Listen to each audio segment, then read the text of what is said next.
제 딸은 살해당했습니다. 네, 맞습니다. 살해당했어요. 그런데 아무도 믿어주지 않았어요. 경찰도, 검사도, 심지어 제 친구들조차도 모두들 말했죠. 서윤아, 그건 사고였어. 내가 너무 슬퍼서 이상한 생각을 하는 거야.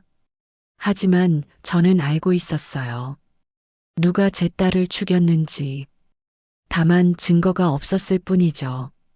15년이라는 시간이 흘렀습니다. 15년 동안 저는 하루도 편히 잠들어 본 적이 없어요. 매일 밤 꿈에 하은이가 나타나서 울면서 물었거든요. 엄마, 왜 가만히 있어? 왜 그 사람들을 그냥 두는 거야? 꿈에서 깨면 베개가 눈물로 흠뻑 젖어 있었습니다. 하지만 이제는 다릅니다. 이제 저는 여러분께 당당하게 말할 수 있어요. 제가 복수했다고. 아니, 복수라는 말보다는 정의를 실현했다고 말하는 게 맞겠네요. 안녕하세요. 저는 한서윤이라고 합니다. 올해 55살이에요. 오늘 재벌가라는 명목 아래 제 딸까지 죽음으로 몰아넣었던 천우그룹 사람들 이야기를 해보려고 해요. 끝까지 들어주시면 감사하겠습니다. 하은이 얘기를 하기 전에 제 얘기를 좀 해야 할 것 같아요. 전 남편을 일찍 잃었거든요. 하은이가 겨우 3살 때 교통사고로 세상을 떠났어요. 그때부터 저 혼자 하은이를 키웠습니다. 혼자 딸 키우려고 정말 별짓을 다 했어요. 식당에서 주방 보조, 마트 계산원, 새벽엔 빌딩 청소까지 했죠. 돈 되는 건 뭐든지 했습니다. 그렇다 보니까 제 성격이 억세지는 게 당연했어요. 머리 기르고 관리할 시간도 돈도 아까워서 그냥 짧은 머리만 했고 목소리도 크고 거칠어졌죠. 특히 돈 얘기만 나오면 전 정말 독했습니다. 한 번은 옆집 아줌마가 찾아와서 돈 좀 빌려달라고 하셨어요.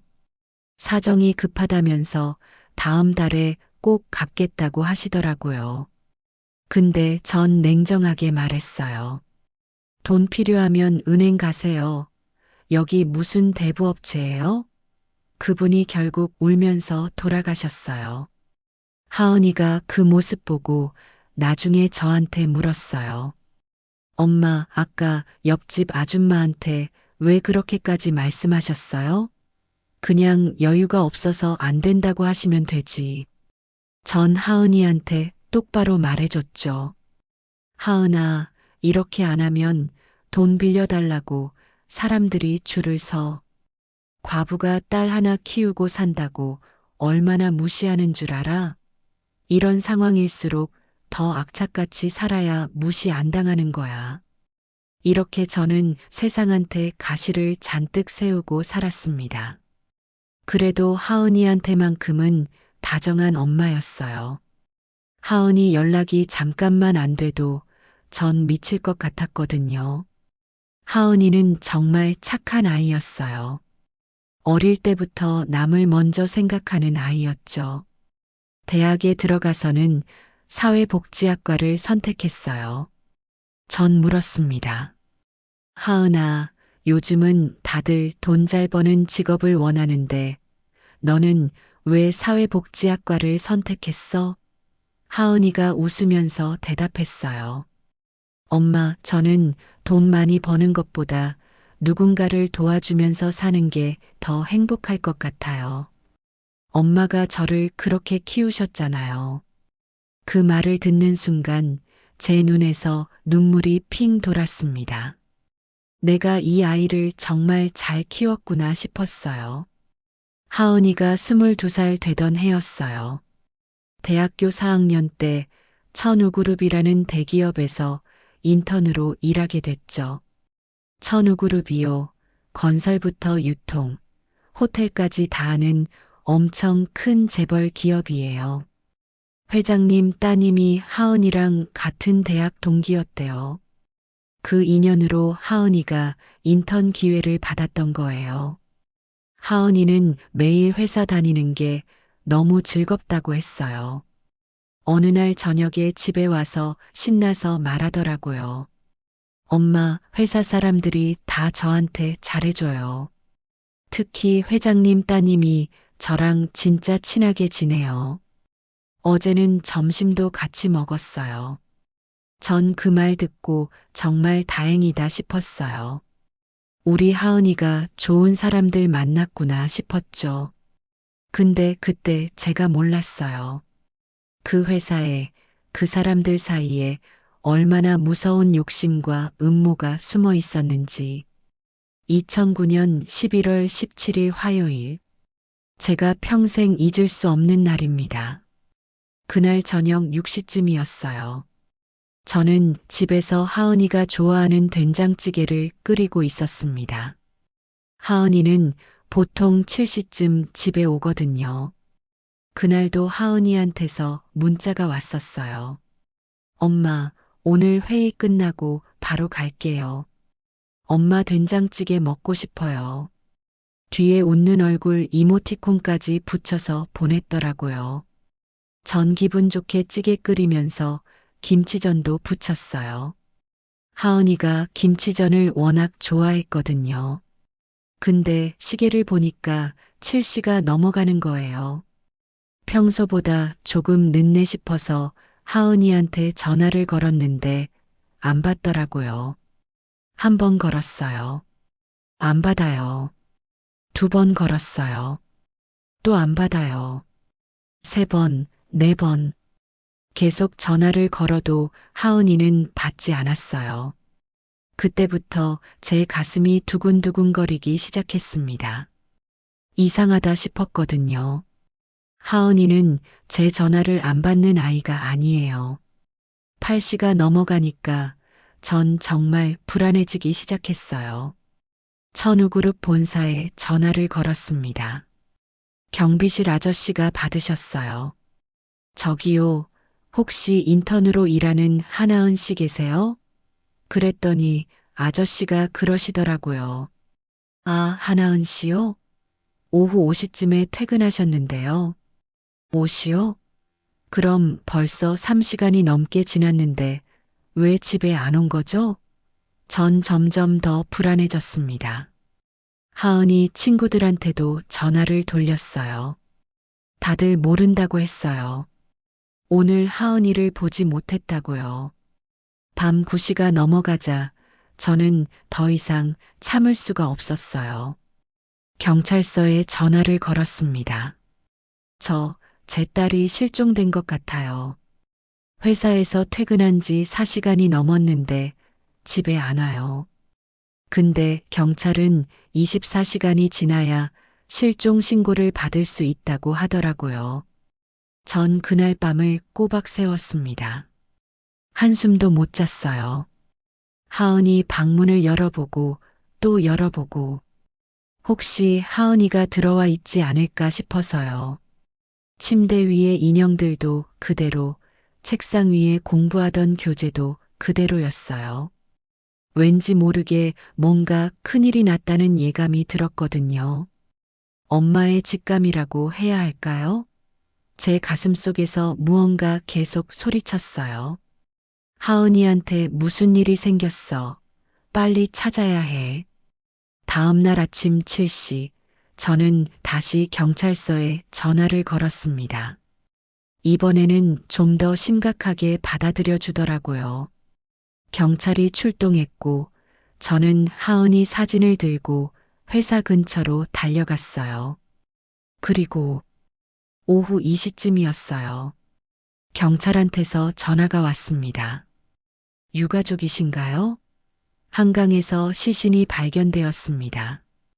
그 순간 제 다리에 힘이 풀려서 그 자리에 주저앉고 말았어요. 아니야, 우리 하은이가 아닐 거야. 다른 사람일 거야. 전 그렇게 믿고 싶었습니다. 영안실은 너무 차가웠어요. 형광등 불빛 아래 하얀 천으로 덮인 침대가 있었고 경찰관이 조심스럽게 천을 걷어 올렸습니다. 그 순간 저는 비명을 질렀어요. 하은아, 하은아, 우리 하은이었어요. 눈을 감고 누워있는 하은이. 얼굴은 창백했고 입술은 파랗게 변해 있었습니다. 제가 아침마다 뽀뽀해주던 그 볼, 웃을 때마다 보조개가 생기던 그 얼굴이 이제는 차갑게 굳어 있었어요. 저는 하은이를 껴안고 울었습니다. 정말 미친 사람처럼 울었어요. 하은아, 일어나. 엄마야. 엄마 왔어. 그만 자고 일어나자. 응? 집에 가서 된장찌개 먹자. 엄마가 김치전도 부쳐놨어. 내가 제일 좋아하는 거 말이야. 저는 계속 하은이를 흔들면서 말했습니다. 하지만 하은이는 대답이 없었어요. 경찰관이 저를 떼어놓으려고 했지만 저는 절대 놓지 않았어요. 우리 딸을 어떻게 놓아요? 이렇게 차가운 곳에 혼자 둘 수가 없잖아요. 결국 제 친구가 달려와서 저를 진정시켰습니다. 친구도 울면서 저를 껴안았어요. 서윤아, 정신 차려. 하은이를 위해서라도 정신 차려야 해. 이게 어떻게 된 일인지 알아봐야 하잖아. 네, 맞아요. 저는 정신을 차려야 했습니다. 우리 하은이한테 무슨 일이 있었는지 알아내야 했어요. 그런데 경찰 조사 결과는 충격적이었습니다. 형사가 저한테 말했어요. 현장 상황과 부검 결과를 봤을 때 타살의 증거는 보이지 않는다고요. 아마도 스스로 한강에 뛰어든 것으로 보인다고 했어요. 저는 그 말을 듣는 순간 화가 머리끝까지 치밀어 올랐습니다. 그게 무슨 말도 안 되는 소리예요. 우리 하은이가 왜 스스로 목숨을 끊어요? 어제만 해도 집에 와서 된장찌개 먹겠다고 했는데. 하지만 경찰은 이미 결론을 내린 듯 했어요. 사고사, 자살. 전 그 말을 절대 받아들일 수 없었습니다. 그 순간 제 머릿속에 하나의 확신이 생겼어요. 누군가 우리 하은이를 죽였어. 분명히 뭔가 숨기고 있어. 하지만 증거가 없었습니다. 아무것도 없었어요. 그날부터 제 15년간의 지옥이 시작되었습니다. 그날 이후 저는 무너졌습니다. 정말로 완전히 무너져 내렸어요. 하은이 방을 그대로 뒀어요. 침대 위에 인형들도 책상 위에 교재도 전부 다 그대로. 매일 하은이 사진을 보면서 울었습니다. 친구들이 와서 위로해줘도 소용없었어요. 일도 손에 안 잡혔죠. 청소 일을 하러 가도 자꾸만 하은이 생각이 나서 눈물이 났거든요. 한 번은 하은이 옷장을 열었어요. 하은이가 자주 입던 옷들이 그대로 걸려 있더라고요. 저는 그 옷을 꺼내서 냄새를 맡았습니다. 아직도 하은이 향수 냄새가 났어요. 그 순간 눈물이 와르르 쏟아졌죠. 하은아, 엄마가 미안해. 엄마가 너를 지켜주지 못해서 미안해. 저는 하은이 옷을 껴안고 밤새 울었습니다. 친구가 저한테 말했어요. 서윤아, 이러다가 너도 죽겠다. 정신과 상담이라도 받아봐. 내가 이렇게 무너지면 하은이가 하늘에서 얼마나 속상하겠어. 네, 맞는 말이었어요. 저는 정신과 상담을 받기 시작했습니다. 약도 먹었어요. 우울증 약, 불면증 약. 하루에 먹는 약이 한 줌씩 되었죠. 그래도 밤만 되면 악몽을 꿨어요. 하은이가 차가운 물속에서 저를 부르는 꿈, 하은이가 울면서 물어보는 꿈. 엄마, 왜 가만히 있어? 왜 그 사람들을 그냥 두는 거야?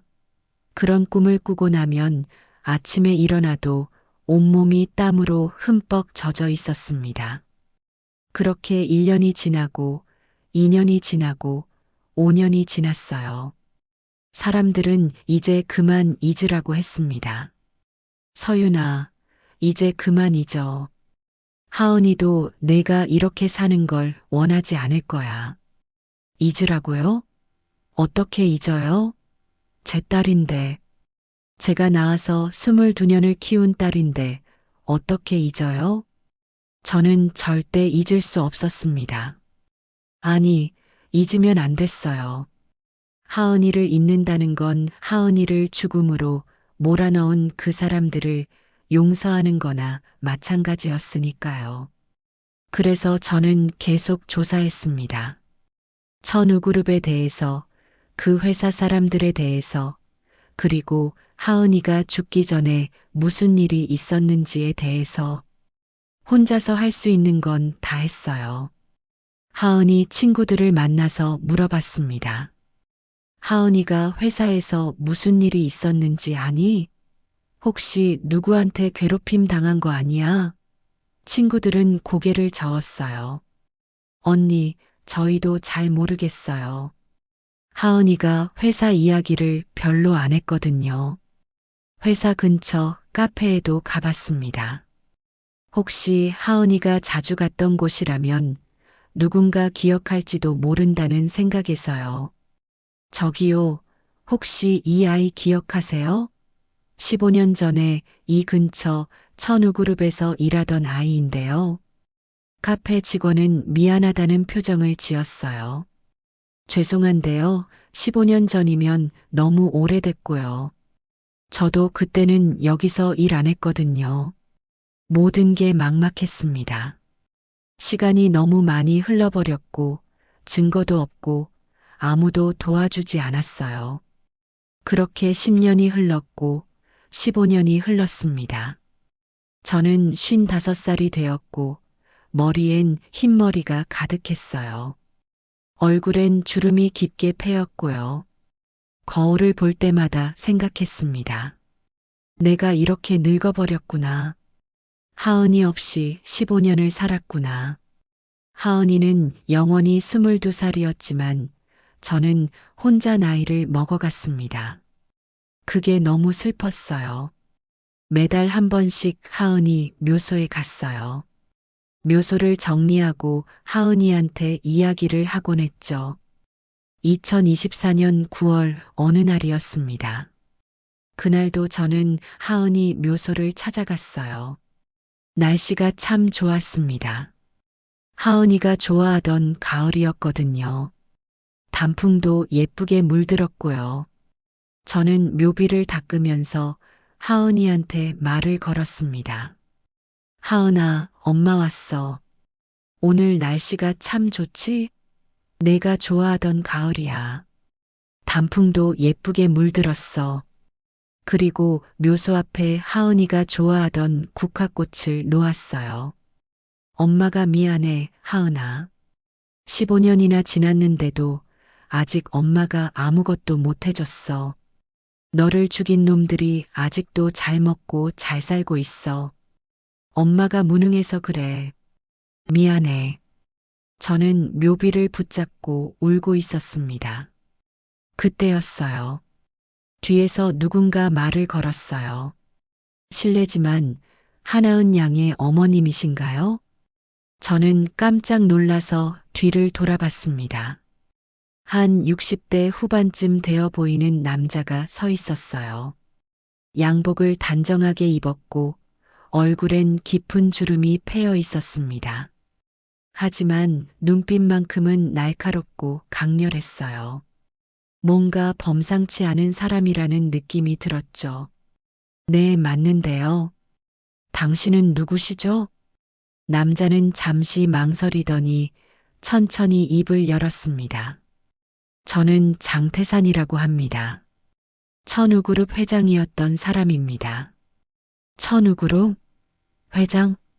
저는 그 말을 듣는 순간 온몸에 소름이 돋았습니다. 저 사람이 바로 하은이가 일했던 그 회사의 회장이라고? 당신이 왜 여기에? 제 목소리가 떨렸어요. 장태산 회장은 하은이 묘소를 바라보며 조용히 말했습니다. 죄송합니다. 15년 전 제가 하은 양을 지켜주지 못했습니다. 그 말을 듣는 순간 제 가슴이 철렁 내려앉았어요. 지켜주지 못했다고? 그 말은 무슨 뜻이죠? 당신이 뭔가 알고 있는 거예요? 우리 하은이한테 무슨 일이 있었는지. 장태산 회장은 깊게 한숨을 쉬었습니다. 네, 저도 딸이 있었습니다. 제 딸 이름은 예림이었어요. 하은 양과 같은 나이였죠. 둘이 대학 동기였고 친한 친구였습니다. 예림이요? 아, 맞다. 하은이가 말했었어요. 회장님 따님이랑 친하게 지낸다고. 그럼 그 아이가 예림이었구나. 근데 제가 처음 천우그룹 본사에 갔을 때 봤던 그 여자, 장유진이라고 했던 그 여자는 누구죠? 장태산 회장이 고개를 저었어요. 장유진과 장현주는 제 전처 소생입니다. 그 아이들과 예림이는 이복남매였죠. 예림이는 제 두 번째 부인에게서 낳은 친딸이었어요. 저는 그제야 뭔가 복잡한 사정이 있다는 걸 알았습니다. 장태산 회장은 계속해서 말했어요. 15년 전 제 딸 예림이도 죽었습니다. 하은 양이 죽고 정확히 일주일 후에요. 뭐라고요? 네. 둘 다 한강에서 발견됐고 둘 다 자살로 결론이 났죠. 하지만 저는 알고 있습니다. 장태산 회장의 목소리가 떨렸습니다. 제 딸을 죽인 게 누군지, 그리고 아마도 하은 양을 죽인 것도 같은 놈들일 겁니다. 저는 그 말을 듣는 순간 온몸이 얼어붙는 것 같았어요. 누구예요? 누가 우리 딸들을 죽인 거예요? 장태산 회장은 주먹을 불끈 쥐었습니다. 장현준과 장유진. 제 자식들이라고 불러야 하나. 아니, 이젠 자식이라고 부르고 싶지도 않습니다. 그놈들이 예림이를 죽였어요. 상속 때문에요. 그리고 아마도 하은 양은 그 사실을 알았기 때문에 죽임을 당했을 겁니다. 저는 그 말을 듣는 순간 눈앞이 캄캄해졌습니다. 상속? 재산? 그런 것 때문에 우리 딸이 죽었다고? 증거가 있으세요? 경찰한테 신고는 하셨어요? 장태산 회장은 고개를 저었습니다. 증거가 없었어요. 15년 전에도 그랬고 지금도 마찬가지입니다. 그놈들이 워낙 치밀하게 계획했거든요. CCTV도 없는 곳에서 목격자도 없는 상황에서 완벽한 범죄였죠. 그럼 어떻게 해요? 그냥 포기하란 말이에요? 저는 울먹이며 소리쳤습니다. 장태산 회장은 저를 똑바로 쳐다보며 말했습니다. 아닙니다. 저는 포기하지 않았어요. 15년 동안 준비했습니다. 그놈들을 완전히 무너뜨릴 방법을요. 준비요? 네. 그런데 제게 시간이 없습니다. 장태산 회장은 주머니에서 병원 진단서를 꺼냈어요. 저는 그걸 받아서 봤습니다. 그리고 깜짝 놀랐어요. 췌장암 말기, 예상 여명 6개월, 시한부였습니다. 장태산 회장은 시한부 선고를 받은 상태였어요. 저는 이제 6개월밖에 못 삽니다. 길어봐야 그 정도예요. 항암 치료도 포기했습니다. 그럴 시간에 복수를 준비하는 게 낫다고 생각했거든요. 회장님, 한서윤 씨, 장태산 회장이 저를 똑바로 쳐다보며 말했습니다. 저와 손을 잡으실 생각 없으십니까? 저는 당신이 필요합니다. 그리고 당신도 저를 필요로 할 겁니다. 우리 딸들을 위해서라도 그놈들을 반드시 벌해야 합니다. 그 순간 제 가슴 속에서 무언가 뜨거운 게 치밀어 올랐습니다. 15년 동안 꺼지지 않았던 복수심이 활활 타올랐어요. 제가 뭘 하면 되는데요? 장태산 회장은 잠시 침묵하더니 천천히 입을 열었습니다. 저와 결혼해 주십시오. 네. 저는 그 말을 듣고 깜짝 놀랐습니다. 결혼이라고? 장태산 회장은 차분하게 설명했습니다. 제가 죽으면 제 재산은 장현준과 장유진 남매에게 갑니다. 하지만 만약 제게 배우자가 있다면 얘기가 달라지죠. 배우자도 상속자가 됩니다. 그것도 아주 큰 지분을요. 당신이 제 아내가 되는 겁니다. 그리고 제가 죽은 후 당신이 그놈들을 무너뜨리는 거예요. 제가 15년 동안 모은 증거와 계획을 당신한테 다 넘겨드리겠습니다. 저는 그 말을 듣고 한참을 생각했습니다. 결혼이라 정말 황당한 제안이었어요. 하지만 동시에 이건 기회였습니다. 15년 동안 기다렸던 기회. 그놈들이 제일 무서워하는 게 뭔지 아십니까? 장태산 회장이 물었습니다. 죽음? 아니에요. 돈입니다. 재산이에요. 그놈들은 제 재산을 노리고 예림이를 죽였어요. 그런데 만약 자기들보다 더 큰 지분을 가진 새로운 상속자가 나타나면 어떻게 될까요? 똑같은 짓을 하겠죠. 15년 전처럼. 하지만 이번에는 다릅니다. 우리가 덫을 놓고 기다리는 거예요.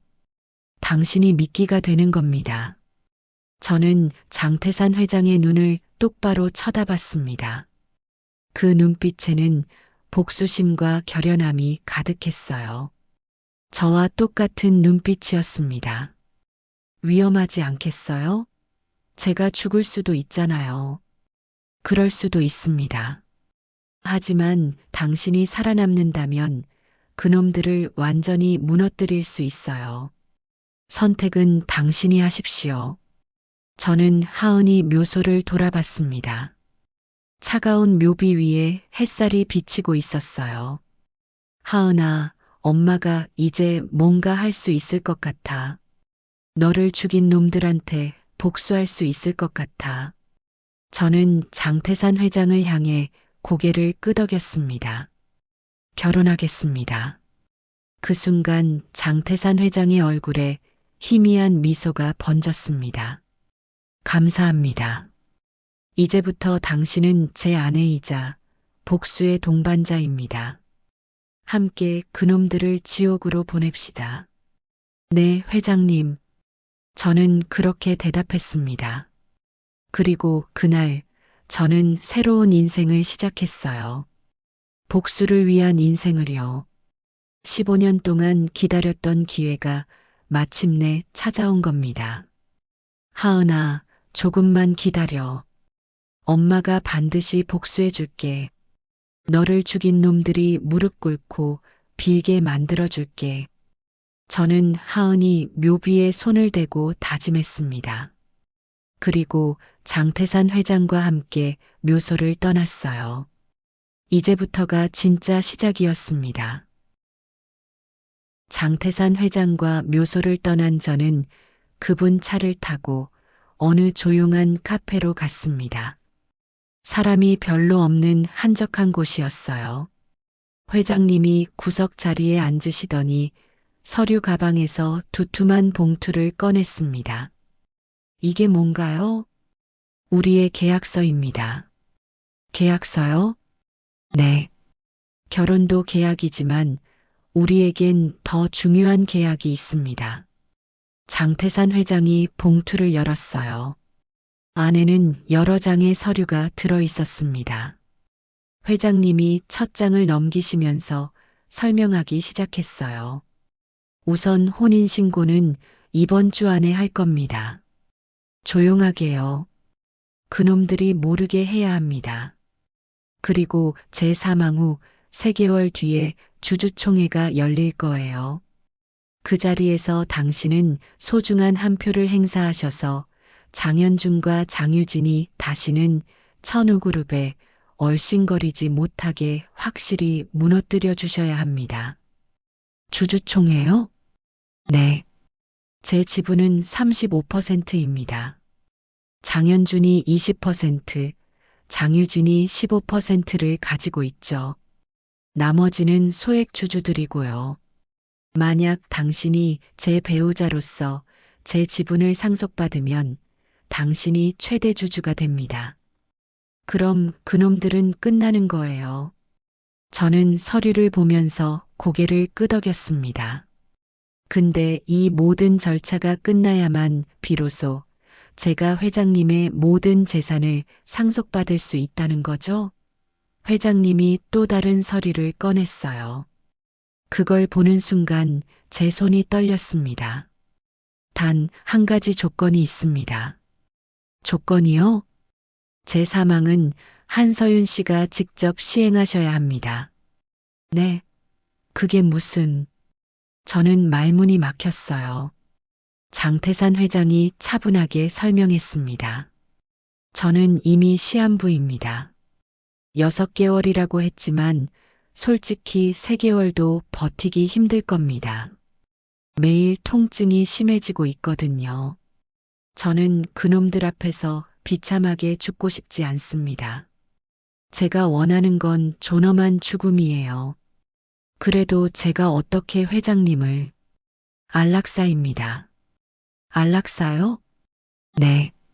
제가 원하는 시간에 제가 원하는 방식으로 편안하게 떠나고 싶어요.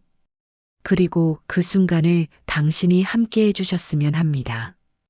당신만이 제 마지막을 지켜줄 수 있는 유일한 사람이니까요. 저는 한참을 말없이 앉아 있었습니다. 제가 사람을 죽인다고요? 아무리 안락사라고 해도 그건 제가 회장님의 생명을 끝내는 거잖아요. 장태산 회장이 제 손을 잡았습니다. 두렵습니까? 네. 솔직히 무섭습니다. 저도 압니다. 하지만 이건 살인이 아니에요. 이건 제가 선택한 죽음입니다. 그리고 이 계약이 있어야만 당신이 안전합니다. 만약 제가 자연사하면 그놈들이 당신을 의심할 거예요. 부검을 요구할 수도 있고요. 하지만 안락사라면 모든 게 합법적이고 깨끗합니다. 제 주치의도 이미 알고 있어요. 저는 깊게 숨을 들이쉬었습니다. 회장님 말씀이 맞았어요. 이건 회장님을 지키는 일이기도 했고 저를 지키는 일이기도 했습니다. 알겠습니다. 제가 하겠습니다. 감사합니다. 장태산 회장이 또 다른 서류를 꺼냈어요. 그리고 이건 제가 15년 동안 모은 자료들입니다. 장현준과 장유진이 예림이를 죽인 증거들이에요. 직접적인 증거는 아니지만 정황 증거는 충분합니다. 그날 밤 그놈들이 어디에 있었는지, 누구와 통화했는지, 무슨 말을 했는지 다 기록되어 있어요. 이걸로 경찰에 신고할 순 없나요? 이것만으론 부족합니다. 하지만 그놈들을 자극하면 꼬리가 드러날 거예요. 그래서 당신이 필요한 겁니다. 당신이 제 아내로서 그놈들 앞에 나타나면 그놈들은 분명히 움직일 겁니다. 15년 전과 똑같이요. 이번엔 우리가 덫을 놓고 기다리는 겁니다. 저는 서류를 한 장 한 장 넘겨봤습니다. 정말 방대한 양이었어요. 통화 기록, 금융거래 내역, 목격자 진술서. 회장님이 15년 동안 얼마나 집요하게 조사했는지 알 수 있었습니다. 회장님, 저 하나만 물어봐도 될까요? 물론입니다. 왜 15년 동안 기다리신 거예요? 진작에 그놈들을 고소하실 수도 있었잖아요. 장태산 회장이 쓸쓸하게 웃었습니다. 증거가 없었으니까요. 그리고 솔직히 말하면 전 그놈들이 제 자식이라는 게 믿기지 않았어요. 제가 키운 아이들이 그럴 리 없다고, 뭔가 오해가 있을 거라고 믿고 싶었죠. 하지만 시간이 갈수록 확신이 들었어요. 그놈들이 예림이를 죽였다는 걸요. 회장님 목소리가 떨렸습니다. 그래서 저는 결심했습니다. 제가 죽기 전에 그놈들을 반드시 벌하겠다고. 그리고 당신을 만난 거예요. 하은 양의 어머니, 저와 똑같은 아픔을 가진 당신을요. 그날 이후 일주일 동안 저희는 혼인 신고를 위한 준비를 했습니다. 조용하게요.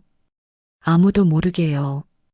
구청 직원도 장태산 회장의 부탁으로 비밀을 지켜주기로 했어요. 혼인 신고를 하던 날이었습니다. 구청 안은 한산했어요. 저와 장태산 회장, 그리고 증인 한 분만 있었죠. 회장님의 오랜 친구분이셨어요. 서윤 씨, 긴장하셨습니까? 아니요. 괜찮습니다. 거짓말이었어요. 전 떨리고 있었습니다. 이게 진짜 결혼이 아니라는 걸 알면서도 혼인신고서에 도장을 찍는다는 게 뭔가 묵직하게 느껴졌거든요. 장태산 회장도 도장을 찍었습니다. 그리고 서류를 제출했어요. 이제 우리는 법적으로 부부입니다. 회장님이 미소를 지으셨어요. 저도 어색하게 웃었습니다. 이제부터 저는 한서윤이 아니라 장서윤이 되는 거네요. 아닙니다. 성은 그대로 쓰셔도 됩니다. 오히려 그게 낫겠어요. 그놈들이 당신을 조사할 때 혼란스러울 테니까요. 혼인 신고를 마치고 나서 저희는 장태산 회장의 집으로 갔습니다. 아니, 이제 우리 집이라고 해야 하나요? 집은 서울 한남동에 있는 큰 저택이었어요. 정문을 지나 긴 진입로를 따라 들어가니 3층짜리 양옥집이 나타났습니다. 와, 놀라셨습니까? 네, 정말 크네요. 예림이가 살던 집입니다. 장현준과 장유진은 따로 살고 있어요. 이 집엔 저와 집사, 그리고 가정부 한 분만 계십니다.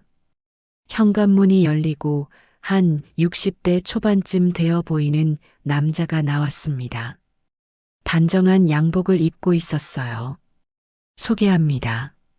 저희 집 집사 백인수입니다. 인수 씨, 이분이 제 아내 한서윤 씨입니다. 안녕하십니까, 사모님. 백인수입니다. 백인수 집사님이 공손하게 인사를 했어요. 저도 어색하게 인사를 받았습니다. 사모님이라니. 제가 이 집 사모님이라고요? 인수 씨는 저를 30년 넘게 모셔온 사람입니다. 믿을 수 있는 사람이에요. 모든 걸 알고 있고 우리 편입니다. 백인수 집사님이 고개를 끄덕였습니다. 사모님, 회장님의 계획을 모두 들었습니다. 제가 최선을 다해 도와드리겠습니다. 감사합니다. 백인수 집사님이 저를 2층 객실로 안내했어요. 방은 정말 넓고 깨끗했습니다. 킹사이즈 침대에 드레스룸에 화장대까지. 제가 평생 살던 집보다 이 방 하나가 더 컸어요. 편히 쉬십시오, 사모님. 필요한 게 있으시면 언제든 말씀하세요. 네, 감사합니다. 백인수 집사님이 나가고 저 혼자 남았습니다. 저는 침대에 앉아서 방을 둘러봤어요. 이게 꿈인가 싶었습니다. 며칠 전까지만 해도 전 하은이 묘소 앞에서 울고 있었는데 지금은 재벌가의 사모님이 되어 있었으니까요. 그날 밤 장태산 회장이 제 방으로 오셨습니다. 노크를 하시더니 조심스럽게 문을 여셨어요. 들어가도 되겠습니까? 네, 회장님. 들어오세요. 회장님이 의자에 앉으시면서 말씀하셨어요.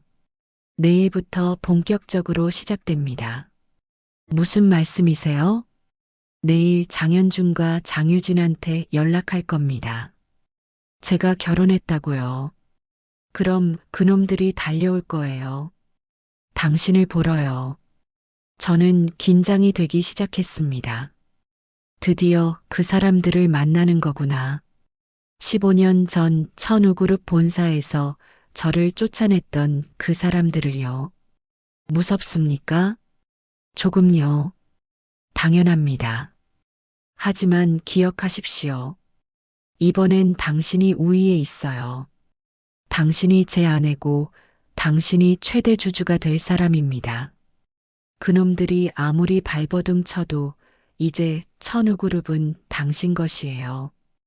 회장님 말씀에 힘이 실렸습니다. 저도 용기를 내야 했어요. 알겠습니다. 준비하겠습니다. 좋습니다. 그리고 한 가지 더. 네. 그놈들이 당신을 시험할 겁니다. 어떤 사람인지, 얼마나 위험한 사람인지 알아보려고 할 거예요. 절대 긴장한 모습을 보이지 마십시오. 당당하게 행동하세요. 당신이 이 집 안주인이라는 걸 보여주는 겁니다. 네, 알겠습니다. 장태산 회장이 일어나시면서 문을 향해 걸어가셨어요. 그리고 문손잡이를 잡고 돌아보시며 말씀하셨습니다. 서윤 씨, 우리 딸들을 위해서 끝까지 함께 가주십시오. 네, 회장님. 끝까지 함께 가겠습니다. 회장님이 나가시고 저는 다시 침대에 앉았습니다. 내일이면 그 사람들을 만나는구나. 장현준과 장유진. 우리 하은이를 죽인 그 사람들을요. 제 주먹이 저절로 불끈 쥐어졌습니다. 하은아, 엄마가 내일 그 사람들을 만나.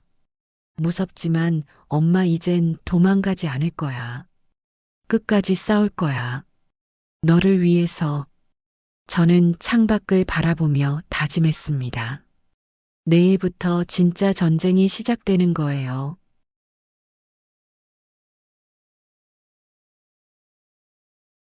다음 날 아침이었습니다. 백인수 집사님이 제 방문을 노크하셨어요. 사모님, 아침 식사 준비되었습니다.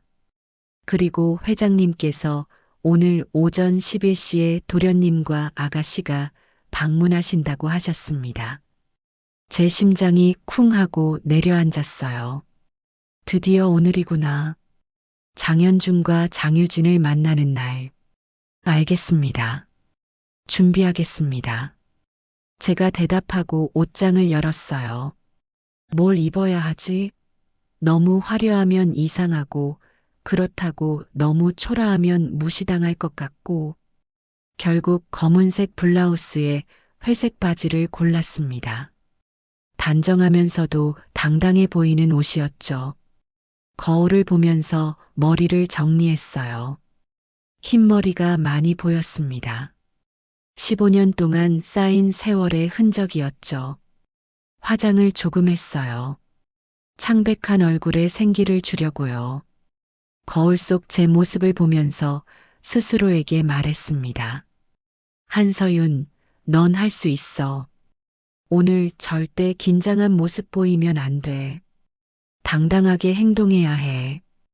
1층으로 내려가니 장태산 회장님이 식탁에 앉아 계셨어요. 회장님 얼굴이 많이 수척해 보였습니다. 어젯밤에 잠을 못 주무신 것 같았어요. 잘 주무셨습니까? 네, 회장님. 회장님은요? 저는 뭐, 요즘 잠이 잘 안 옵니다. 통증 때문에요. 약은 드셨어요? 먹어야죠. 안 먹으면 못 버티니까요. 회장님이 쓸쓸하게 웃으셨어요. 저희는 조용히 아침을 먹었습니다. 식사 중에 회장님이 말씀하셨어요. 오늘 그 아이들이 오면 아마 당신한테 온갖 질문을 던질 겁니다. 어디서 살았는지, 뭐하고 살았는지, 저랑 어떻게 만났는지 다 대답하지 마십시오. 필요한 것만 짧게 말하세요. 말이 많으면 꼬투리를 잡힙니다. 알겠습니다. 그리고 절대 먼저 화내지 마십시오. 그 아이들이 당신을 자극할 겁니다. 모욕적인 말도 할 거예요. 하지만 참으셔야 합니다. 당신이 화를 내면 그게 약점이 되니까요. 네, 명심하겠습니다. 오전 11시가 되었습니다. 현관 초인종이 울렸어요. 백인수 집사님이 문을 열었습니다. 저는 거실 소파에 앉아서 책을 보는 척하고 있었어요. 실제론 한 글자도 안 들어왔지만요. 아버지, 목소리가 들렸습니다. 여자 목소리였어요. 장유진인 것 같았습니다. 그리고 뒤이어 남자 목소리도 들렸죠. 아버지, 이게 대체 무슨 일이십니까? 장현준이었습니다. 15년 전 천우그룹 본사에서 저를 쫓아냈던 그 사람. 저는 심호흡을 했어요. 진정해, 한서윤. 당당하게 행동해. 장태산 회장님이 그들을 거실로 안내하셨습니다. 그리고 저를 가리키며 말씀하셨어요. 현준아, 유진아. 소개한다. 이분이 내 아내 한서윤이다. 그 순간 거실이 조용해졌습니다. 장현준과 장유진이 저를 쳐다봤어요. 두 사람 눈빛에서 충격과 분노가 동시에 느껴졌습니다. 저도 그들을 똑바로 쳐다봤어요. 15년 만에 다시 보는 얼굴들이었죠. 장현준은 15년 전보다 살이 많이 쪘더라고요. 얼굴도 불어있고 뱃살도 나와 있었어요. 반면에 장유진은 여전히 날씬하고 차가운 인상이었습니다. 명품 옷에 명품 가방을 들고 있었죠. 장현준이 먼저 입을 열었어요. 아버지, 농담이시죠? 결혼이라니, 그게 무슨 말씀이세요? 그의 목소리가 떨리고 있었습니다. 장태산 회장님이 침착하게 대답하셨어요. 농담이 아니다. 우린 일주일 전에 혼인신고를 마쳤다. 이제 서윤 씨는 법적으로 내 배우자다. 장유진이 저를 위아래로 훑어보더니 비웃듯이 말했어요. 아버지, 이 여자가 누군지는 아세요? 어디서 뭐라고 살던 사람인지요? 그녀의 말투가 너무 무례했습니다. 하지만 저는 참았어요. 회장님 말씀대로 먼저 화내면 안 됐으니까요. 알고 있다. 서윤 씨는 훌륭한 분이다. 회장님이 단호하게 말씀하셨어요. 장현준이 소파에 털썩 앉으면서 한숨을 쉬었습니다. 아버지, 저희한테 미리 말씀이라도 해주셨어야죠. 갑자기 결혼했다니 저희가 얼마나 놀랐는지 아세요? 미리 말하면 너희가 반대했을 거 아니냐. 당연하죠.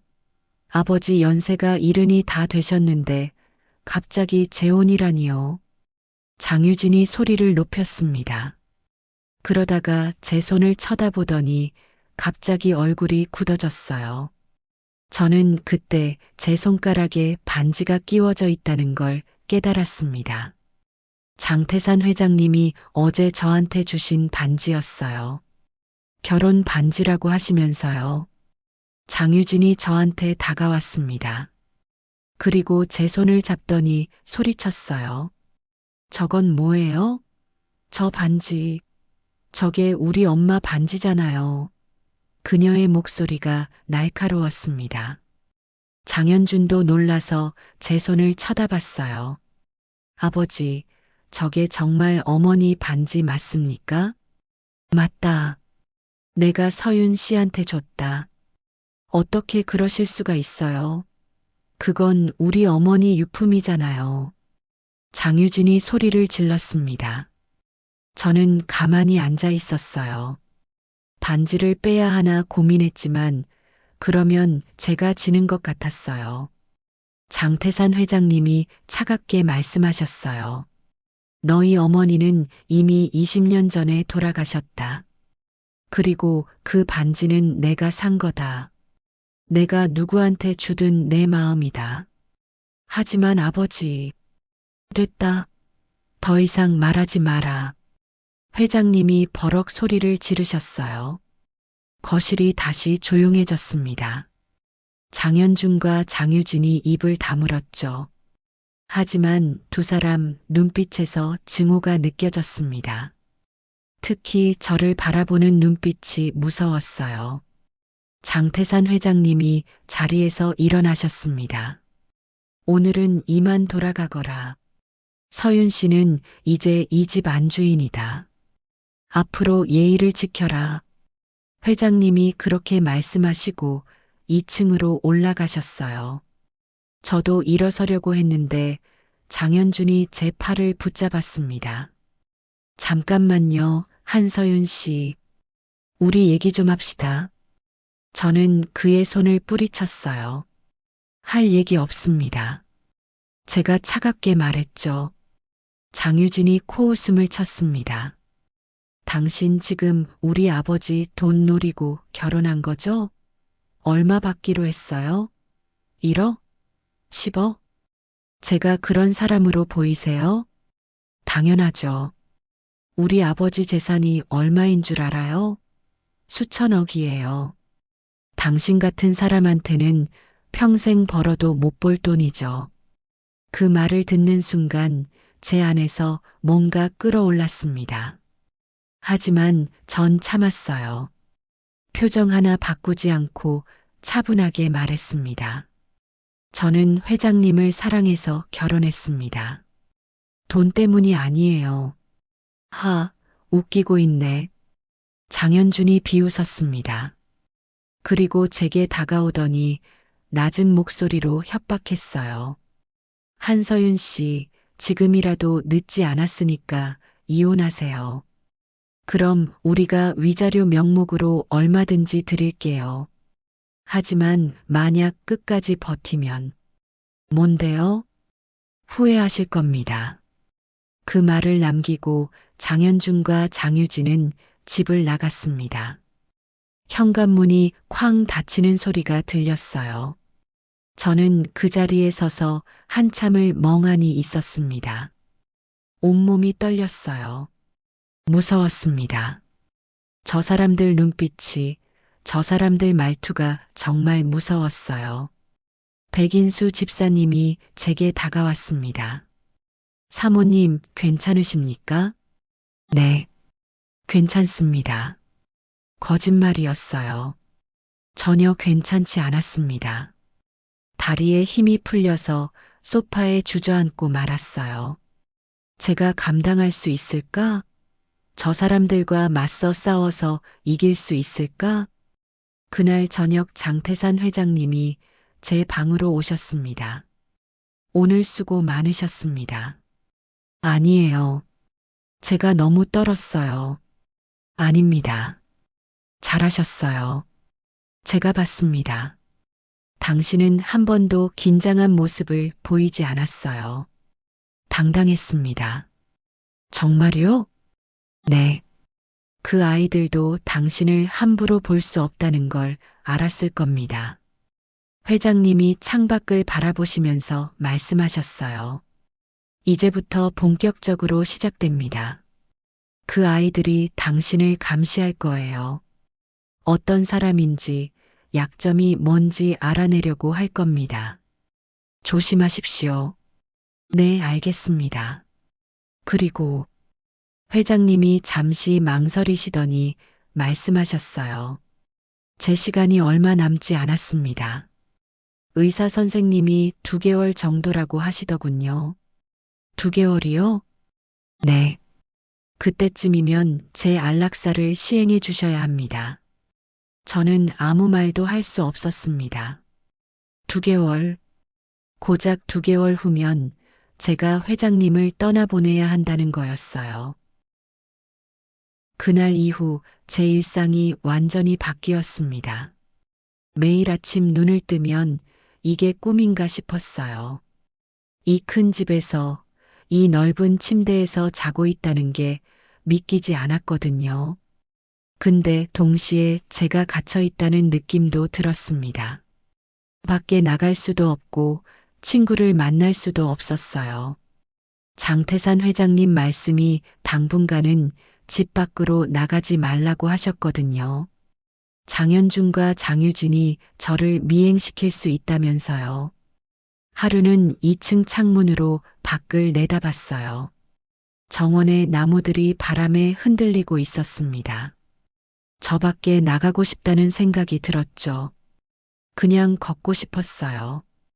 하은이 묘소에도 가고 싶었고요. 근데 참아야 했습니다.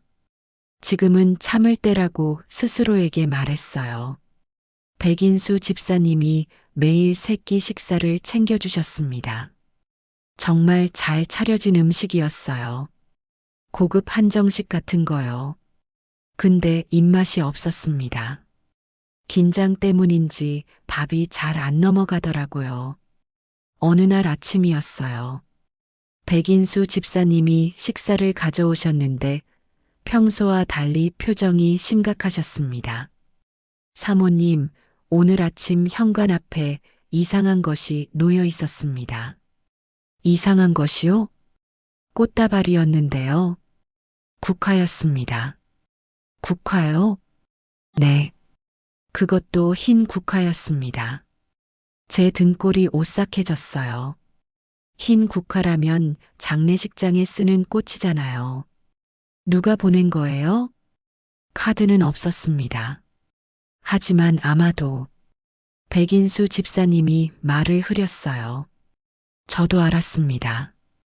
장현준과 장유진이 보냈다는 거요. 저를 협박하는 거였죠. 회장님께는 말씀드렸나요? 아직 말씀 안 드렸습니다. 회장님 건강이 안 좋으셔서요. 그럼 말씀드리지 마세요. 회장님 더 걱정하실까 봐요. 알겠습니다, 사모님. 그날 이후로도 이상한 일들이 계속 일어났습니다. 어느 날은 집 전화로 무언 전화가 왔어요. 받으면 아무 말도 안 하고 그냥 숨소리만 들리다가 끊기는 거예요. 또 어느 날은 제 방 창문 밖에서 이상한 소리가 들렸어요. 누가 지켜보는 것 같은 느낌이 들었죠. 전 점점 불안해지기 시작했습니다. 밤에 잠을 잘 못 잤어요. 자다가도 깨고 또 자다가도 깨고 악몽도 자주 꿨습니다. 하은이가 나타나서 우는 꿈, 누군가가 저를 쫓아오는 꿈. 한 번은 새벽 3시쯤이었어요. 복도에서 발소리가 들렸습니다. 누군가 걷고 있는 소리였어요. 전 침대에서 일어나 조심스럽게 방문을 열었습니다. 복도는 어두웠어요. 근데 저 멀리 누군가의 그림자가 보였습니다. 키가 큰 남자 같았어요. 누구세요? 제가 떨리는 목소리로 물었습니다. 그림자가 멈췄어요. 그리고 천천히 돌아보는데 장태산 회장님이셨습니다.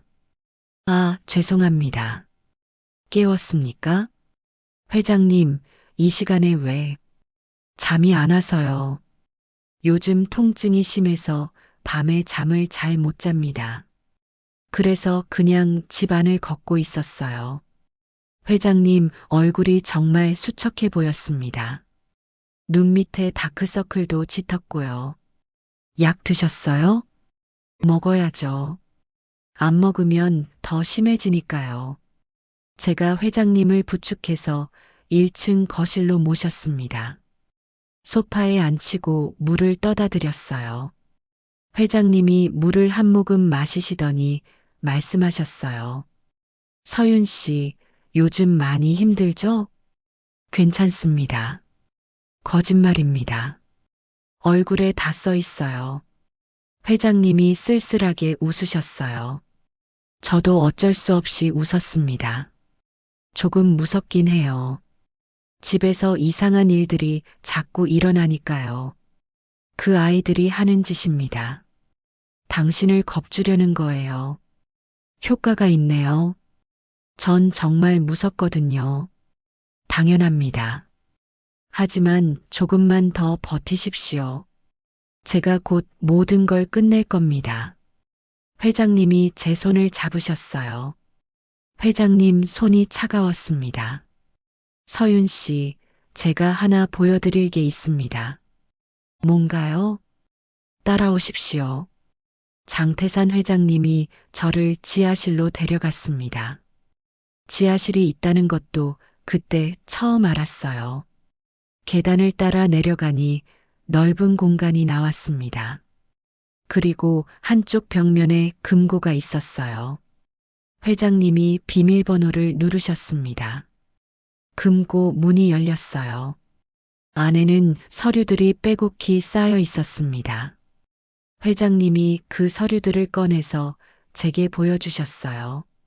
이게 뭐예요? 15년 동안 제가 모은 증거들입니다. 제가 서류를 한 장 한 장 넘겨봤어요. 통화 기록, 은행 거래 내역, 목격자 진술서. 정말 방대한 양이었습니다. 이 서류를 보면 장현준과 장유진이 예림이를 죽이던 날 무슨 일이 있었는지 알 수 있습니다. 회장님이 한 서류를 가리키셨어요. 예림이가 죽기 일주일 전이에요. 예림이가 제게 전화를 했습니다. 아빠, 나 오빠랑 언니한테 이상한 얘기를 들었어.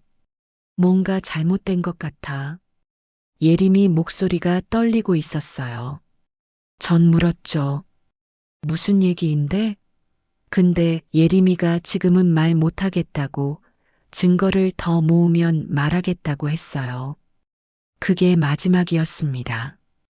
회장님 목소리가 떨렸어요. 예림이는 뭔가를 알아냈던 겁니다. 장현준과 장유진의 비밀을요. 그래서 그 아이들이 예림이를 죽인 거예요. 무슨 비밀이었을까요? 회장님이 또 다른 서류를 꺼냈습니다. 회사 돈을 횡령하고 있었습니다. 수십억을 빼돌렸어요. 예림이가 우연히 그 장부를 봤던 겁니다. 그리고 하은 양도. 회장님이 제 얼굴을 보셨어요. 하은 양도 그 장부를 봤을 겁니다.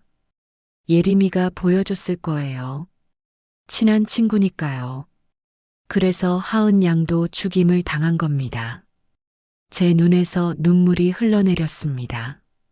그래서 우리 하은이가 그냥 친구가 보여준 장부를 봤다는 이유만으로 죽은 거예요? 죄송합니다. 제가 예림이를 잘 지켰더라면 하은 양도 안 죽었을 텐데. 회장님도 우셨습니다. 저희 둘은 지하실에서 한참을 같이 울었어요. 우리 딸들을 위해서요. 회장님, 이 증거로 경찰에 신고할 수 있지 않나요? 회장님이 고개를 저으셨어요. 아직 부족합니다. 횡령 증거는 있지만 살인 증거는 없어요. 정황 증거만으로는 기소하기 어렵습니다. 그래서 제가 다른 방법을 생각한 겁니다. 다른 방법이요? 그 아이들을 자극해서 다시 범죄를 저지르게 만드는 거예요. 이번엔 우리가 덫을 놓고 기다리는 겁니다. 당신이 미끼가 되는 거죠. 위험하지 않을까요? 위험합니다. 하지만 백인수가 있습니다. 백인수 집사님이요? 네. 인수는 단순한 집사가 아니에요. 회장님이 어딘가로 전화를 걸었습니다. 그리고 백인수 집사님을 부르셨어요. 잠시 후 백인수 집사님이 지하실로 내려오셨습니다. 부르셨습니까, 회장님? 인수 씨, 이제 서윤 씨한테 다 얘기하십시오. 백인수 집사님이 저를 보셨어요. 그리고 입을 열었습니다. 사모님, 제 본명은 백인수가 맞습니다. 하지만 저는 단순한 집사가 아닙니다. 저는 전직 경찰관이었습니다. 경찰이요? 네. 20년간 강력계 형사로 일했습니다. 은퇴하고 나서 회장님 집에서 일하게 된 거죠. 회장님께서 예림 아가씨 사건을 조사해 달라고 부탁하셨고, 저는 15년 동안 그 일을 해왔습니다. 그럼 집사일은 위장입니다. 제 진짜 임무는 증거를 모으고 사모님을 보호하는 겁니다. 저는 놀라서 입이 떡 벌어졌습니다. 백인수 집사님이 전직 형사라니요. 안심하십시오, 사모님. 제가 사모님을 지키겠습니다. 도련님과 아가씨가 무슨 짓을 하든 저는 항상 사모님 곁에 있을 겁니다. 감사합니다. 장태산 회장님이 말씀하셨어요. 이제 우리 팀은 완성됐습니다. 저와 서윤 씨, 그리고 인수, 우리 셋이 힘을 합치면 반드시 이길 수 있습니다. 회장님이 제 어깨를 두드리셨어요. 서윤 씨, 조금만 더 버티십시오. 곧 끝이 보일 겁니다. 네, 회장님. 끝까지 함께 하겠습니다. 저는 다짐했습니다. 이제 저 혼자가 아니었어요. 회장님과 백인수 집사님이 함께 있었습니다. 우리 셋이 힘을 합치면 장현준과 장유진을 무너뜨릴 수 있을 거라고 믿었어요. 그날 밤 제 방으로 돌아와서 창밖을 바라봤습니다. 달이 떠 있었어요. 하은아, 엄마가 이제 준비됐어. 곧 너를 위해 싸울 거야. 조금만 기다려. 저는 하늘을 보면서 하은이한테 속삭였습니다. 그리고 처음으로 편안하게 잠들 수 있었어요. 이제 제가 혼자가 아니라는 걸 알았으니까요. 며칠 후였습니다. 장태산 회장님이 저를 서재로 부르셨어요. 회장님 얼굴이 더 수척해 보였습니다. 앉아 계시기도 힘들어 보였어요. 서윤 씨, 제 시간이 이제 정말 얼마 남지 않았습니다. 회장님, 다음 주쯤이면 안락사를 해야 할 것 같습니다. 더 이상은 못 버티겠어요. 제 가슴이 철렁 내려앉았습니다. 벌써요? 이렇게 빨리요? 준비해 주시겠습니까? 네, 알겠습니다. 회장님이 제 손을 잡으셨어요. 고맙습니다. 당신이 있어서 제가 편안하게 갈 수 있을 것 같습니다. 저는 눈물을 참았습니다. 울면 안 됐어요. 회장님 앞에서 약한 모습 보이면 안 됐습니다. 회장님, 제가 끝까지 해내겠습니다. 약속드립니다. 믿습니다. 회장님이 미소를 지으셨어요. 그리고 창밖을 바라보시면서 말씀하셨어요. 예림아, 아빠가 곧 갈게. 조금만 기다려. 그날이 왔습니다. 장태산 회장님이 정한 날이었어요. 2024년 11월 14일 목요일. 회장님의 마지막 날이었습니다. 아침부터 제 손이 떨렸어요. 밥도 못 먹었습니다. 백인수 집사님이 걱정스럽게 저를 보셨죠. 사모님, 식사라도 조금 하셔야 합니다. 근데 전 고개를 저었어요. 입맛이 없었거든요. 오늘 저녁에 제가 사람을 떠나보내야 한다는 생각만 머릿속에 가득했습니다. 오후 3시쯤이었어요. 장태산 회장님이 저를 서재로 부르셨습니다. 회장님은 평소보다 깔끔하게 옷을 차려입고 계셨어요. 검은색 정장에 넥타이까지 매셨더라고요. 마치 어디 중요한 곳에 가시는 것처럼요. 준비되셨습니까? 회장님이 물으셨어요. 전 대답을 못했습니다. 목이 메었거든요. 회장님이 제 어깨를 두드리셨어요.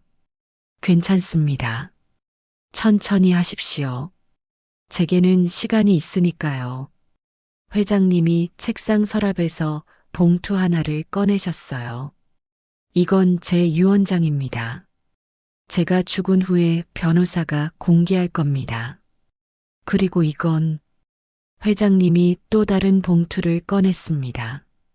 당신한테 드리는 편지입니다. 제 장례식이 끝나고 읽어주십시오.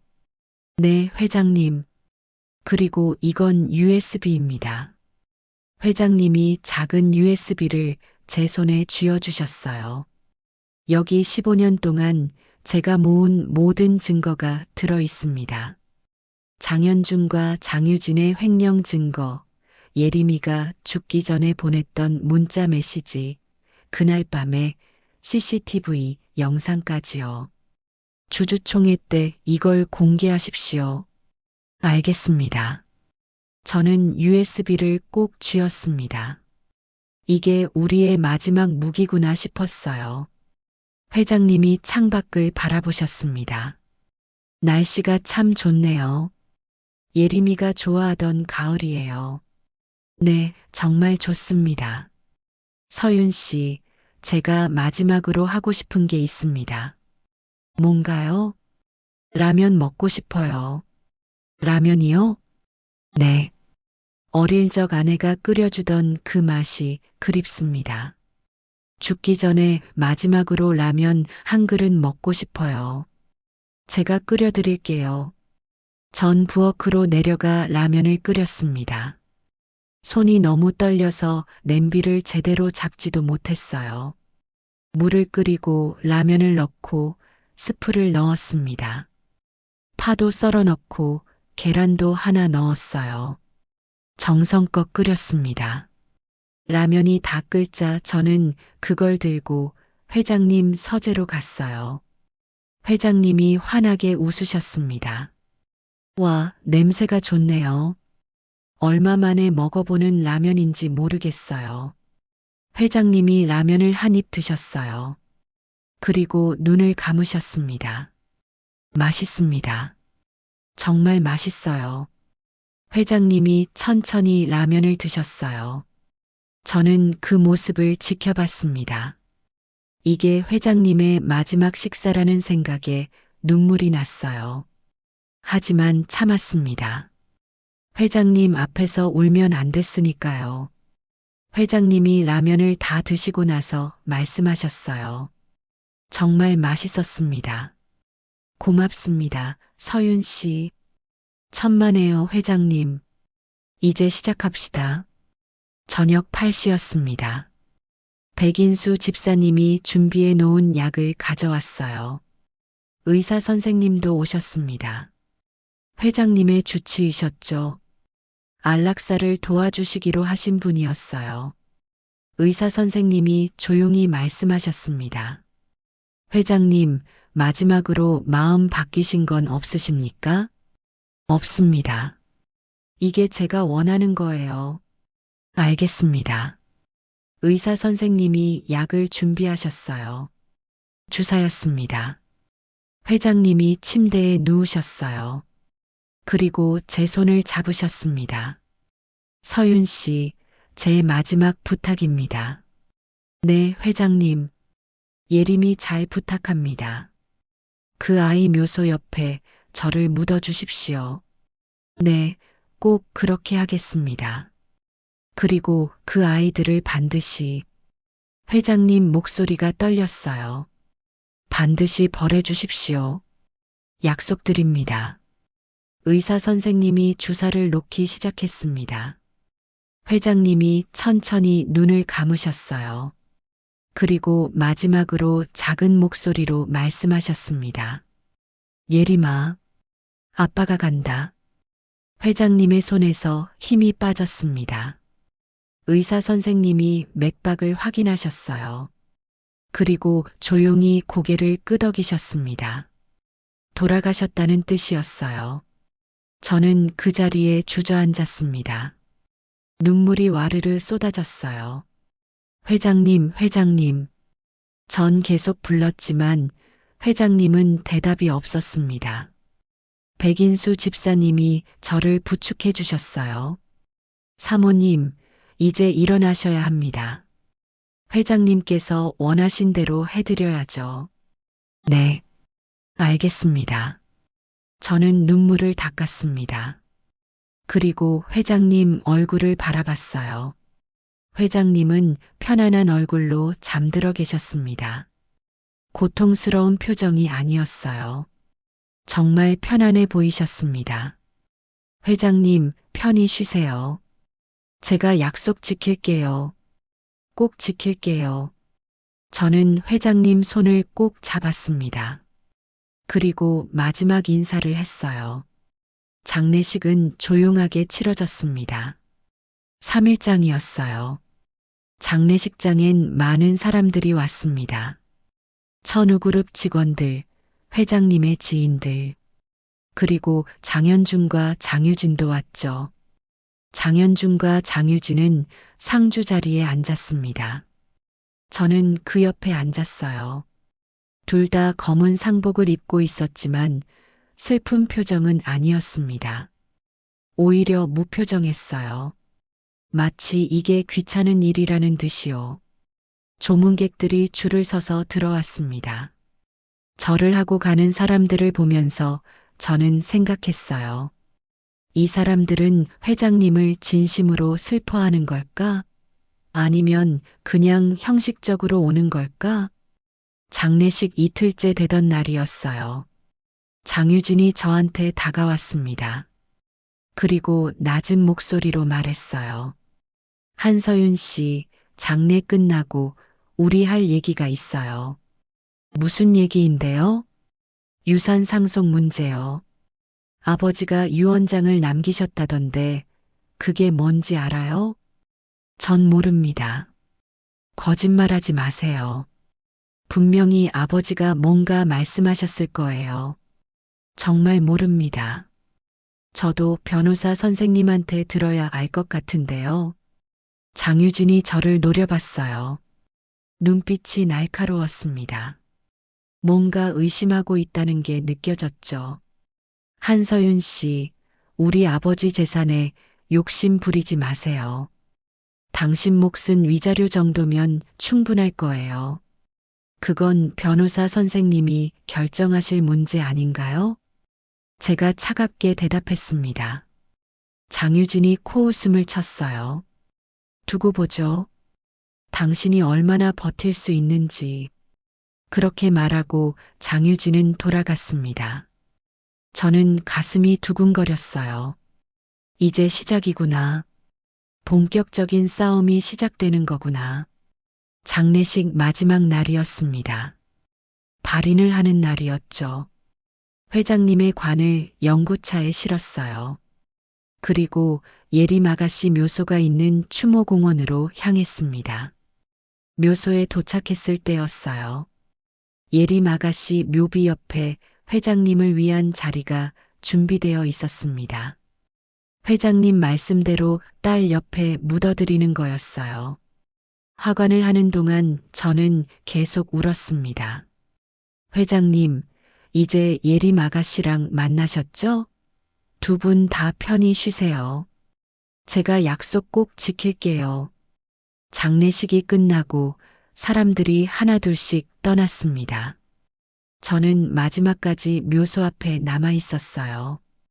그때 백인수 집사님이 제게 다가왔습니다. 사모님, 이제 가보셔야 합니다. 내일이 주주총회입니다. 네, 알고 있습니다. 준비되셨습니까? 네. 이제 제가 할 일을 해야죠. 저는 묘소를 마지막으로 한번 바라봤습니다. 그리고 집으로 돌아왔어요. 그날 밤이었습니다. 주주총회 전날 밤이었어요. 저는 회장님이 주신 USB를 컴퓨터에 꽂았습니다. 그리고 파일들을 하나하나 열어봤어요. 첫 번째 파일은 장현준과 장유진의 횡령 증거였습니다. 회사 돈을 빼돌린 내역이 상세하게 적혀 있었어요. 수십억 원이었습니다. 두 번째 파일은 예림 아가씨가 보낸 문자 메시지였습니다. 회장님한테 보낸 마지막 문자였어요. 아빠, 나 오빠랑 언니가 이상한 짓을 하고 있는 것 같아. 증거를 모았어. 내일 보여줄게. 그 문자를 보낸 다음 날 예림 아가씨는 죽었습니다. 세 번째 파일은 CCTV 영상이었습니다. 15년 전 그날 밤의 영상이었어요. 흐릿했지만 두 사람의 모습이 보였습니다. 장현준과 장유진이었어요. 둘이 한강 근처를 걷고 있었습니다. 시간은 예림 아가씨가 죽기 1시간 전이었어요. 저는 그 영상을 보면서 온몸이 떨렸습니다. 이게 증거야. 이걸로 저 사람들을 무너뜨릴 수 있어. 그때 전화벨이 울렸습니다. 모르는 번호였어요. 전 받았습니다. 여보세요? 상대방은 아무 말도 하지 않았어요. 그냥 숨소리만 들렸습니다. 그리고 끊겼어요. 이상했습니다. 누구지? 백인수 집사님한테 물어봐야겠다 싶어서 방문을 열었는데 복도가 이상하게 조용했어요. 평소엔 집사님이 1층에서 움직이는 소리가 들렸는데 오늘은 아무 소리도 안 들렸습니다. 저는 조심스럽게 계단을 내려갔어요. 1층 거실은 어두웠습니다. 불이 꺼져 있었거든요. 집사님? 집사님 어디 계세요? 대답이 없었어요. 저는 점점 더 불안해지기 시작했습니다. 부엌으로 갔는데 거기도 아무도 없었어요. 이상해. 집사님이 어디 가셨지? 그때였어요. 뒤에서 인기척이 느껴졌습니다. 저는 깜짝 놀라서 뒤를 돌아봤어요. 백인수 집사님이 서 계셨습니다. 집사님, 깜짝 놀랐잖아요. 어디 계셨어요? 죄송합니다, 사모님. 밖에 이상한 사람이 있는 것 같아서 확인하고 왔습니다. 이상한 사람이요? 네. 집 주변을 배회하는 사람이 있더군요. 제가 쫓아갔는데 도망갔습니다. 저는 등골이 오싹해졌어요. 누가 저를 감시하고 있다는 거잖아요. 사모님, 오늘 밤은 제가 1층에서 지키겠습니다. 걱정하지 마시고 주무십시오. 내일이 중요한 날이니까요. 네, 감사합니다. 저는 다시 2층으로 올라갔습니다. 방문을 잠그고 침대에 누웠어요. 하지만 잠이 안 왔습니다. 내일이면 주주총회예요. 내일이면 장현준과 장유진 앞에서 모든 진실을 밝히는 거예요. 하은아, 내일 엄마가 해낼게. 너를 죽인 사람들을 반드시 무너뜨릴게. 저는 창밖을 보면서 다짐했습니다. 달이 떠 있었어요. 밝은 달이었습니다. 내일이 바로 그날이었어요. 심판의 날. 주주총회 당일 아침이었습니다. 잠을 거의 못 잤어요. 1시간 자다 깨고 또 1시간 자다 깨고 계속 그랬습니다. 새벽 5시쯤 되니까 더 이상 누워 있을 수가 없었어요. 일어나서 샤워를 했습니다. 찬물로 얼굴을 씻으면서 정신을 차리려고 했죠. 거울을 봤어요. 거울 속 제 얼굴이 창백했습니다. 눈 밑에 다크서클도 짙었고요. 화장을 했어요. 최대한 피곤해 보이지 않게 당당해 보이게 화장했습니다. 그리고 옷장을 열었어요. 회장님이 마련해 주신 검은색 정장이 걸려 있었습니다. 깔끔하고 단정한 옷이었죠. 저는 그 옷을 입었어요. 옷을 다 입고 다시 거울을 봤습니다. 이제 좀 괜찮아 보였어요. 떨리는 손으로 립스틱을 바르면서 스스로에게 말했습니다. 한서윤, 넌 할 수 있어. 오늘 반드시 해내야 해. 하은이를 위해서, 예림이를 위해서, 그리고 회장님을 위해서. 아침 7시쯤 1층으로 내려갔어요.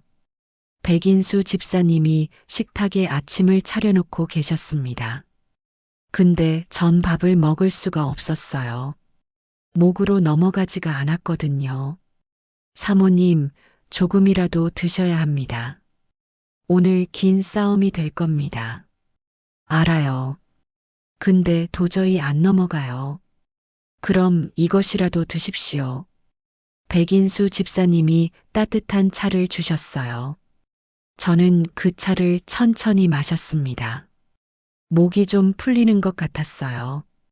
집사님, 준비 다 됐죠? 네, 사모님. USB는 제가 가지고 있습니다. 회장님 유언 영상도 준비되어 있고요.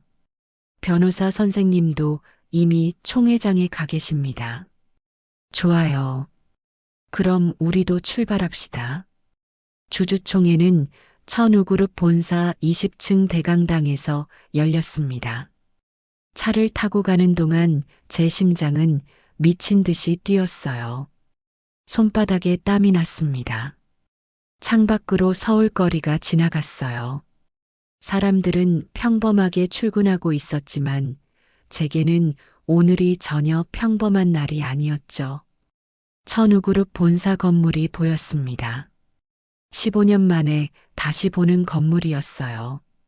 15년 전에도 여기 왔었죠. 하은이가 죽고 나서 진실을 알고 싶어서 왔던 그날. 그때 저는 쫓겨났었습니다. 근데 오늘은 달랐어요.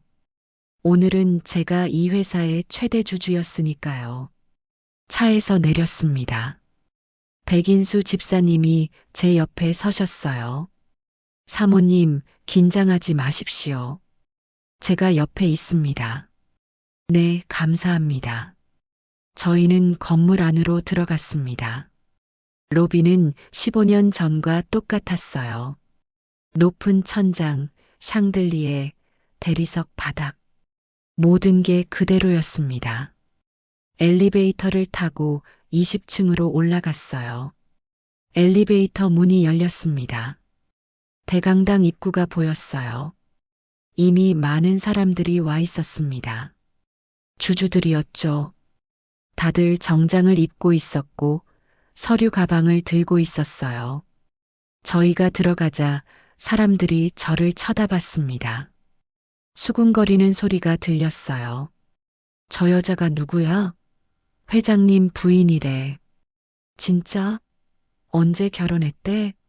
소문은 벌써 다 퍼진 것 같았어요. 저는 고개를 들고 당당하게 걸었습니다.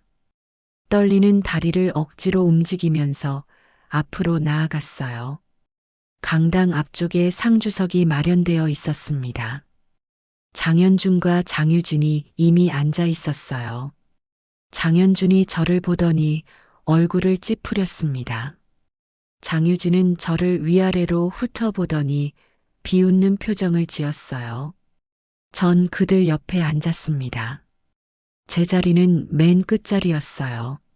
하지만 상관없었습니다. 곧 모든 게 바뀔 테니까요. 오전 10시 정각 주주총회가 시작되었습니다. 사회자가 단상에 올라왔어요. 신사숙녀 여러분, 천우그룹 임시 주주총회를 시작하겠습니다. 먼저 고 장태산 회장님께 묵념을 올리겠습니다. 모두가 일어났습니다. 1분간 묵념을 했어요. 저는 눈을 감고 회장님을 생각했습니다. 회장님, 제가 약속 지킬게요. 꼭 지킬게요. 묵념이 끝나고 모두 앉았습니다. 사회자가 계속 진행했어요. 오늘 안건은 신임 대표이사 선임건입니다. 후보는 장현준 이사님과 장유진 이사님 두 분입니다. 장현준이 먼저 일어났습니다. 그리고 단상으로 걸어갔어요. 마이크 앞에 서더니 말하기 시작했습니다. 주주 여러분, 저는 장현준입니다. 저희 아버지께서 돌아가신 후 천우그룹은 새로운 리더십이 필요합니다. 저는 지난 15년간 이 회사에서 일해왔고 회사의 모든 사업을 잘 알고 있습니다. 제가 대표이사가 되면 회사를 더욱 성장시키겠습니다. 박수 소리가 들렸어요. 주주들 중 일부가 박수를 쳤습니다. 장현준이 자신만만하게 웃으면서 자리로 돌아왔어요. 다음은 장유진이었습니다. 그녀도 단상으로 걸어갔어요. 주주 여러분, 저는 장유진입니다. 저 역시 오랫동안 이 회사를 위해 일해왔습니다. 특히 유통사업 부문에서 큰 성과를 냈죠. 저는 여성 리더십으로 천우그룹을 글로벌 기업으로 만들겠습니다. 또 박수 소리가 들렸습니다. 장유진도 만족스러운 표정으로 자리에 앉았어요. 사회자가 말했습니다. 그럼 이제 투표를 진행하겠습니다. 지분율에 따라 투표권이 주어지며 그때였어요. 백인수 집사님이 일어났습니다. 그리고 손을 들었어요.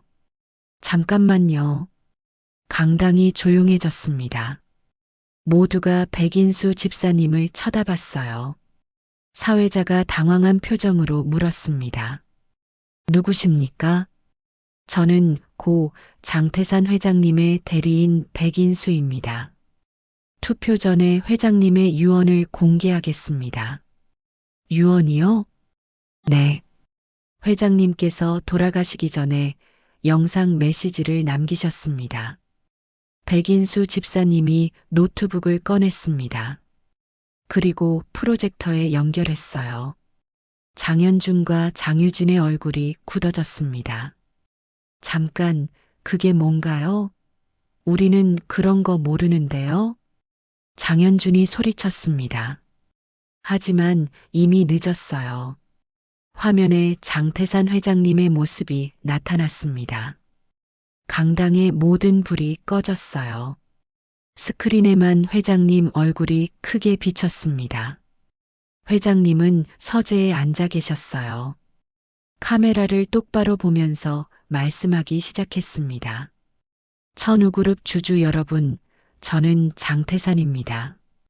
제가 이 영상을 남기는 이유는 여러분께 진실을 말씀드리기 위해서입니다.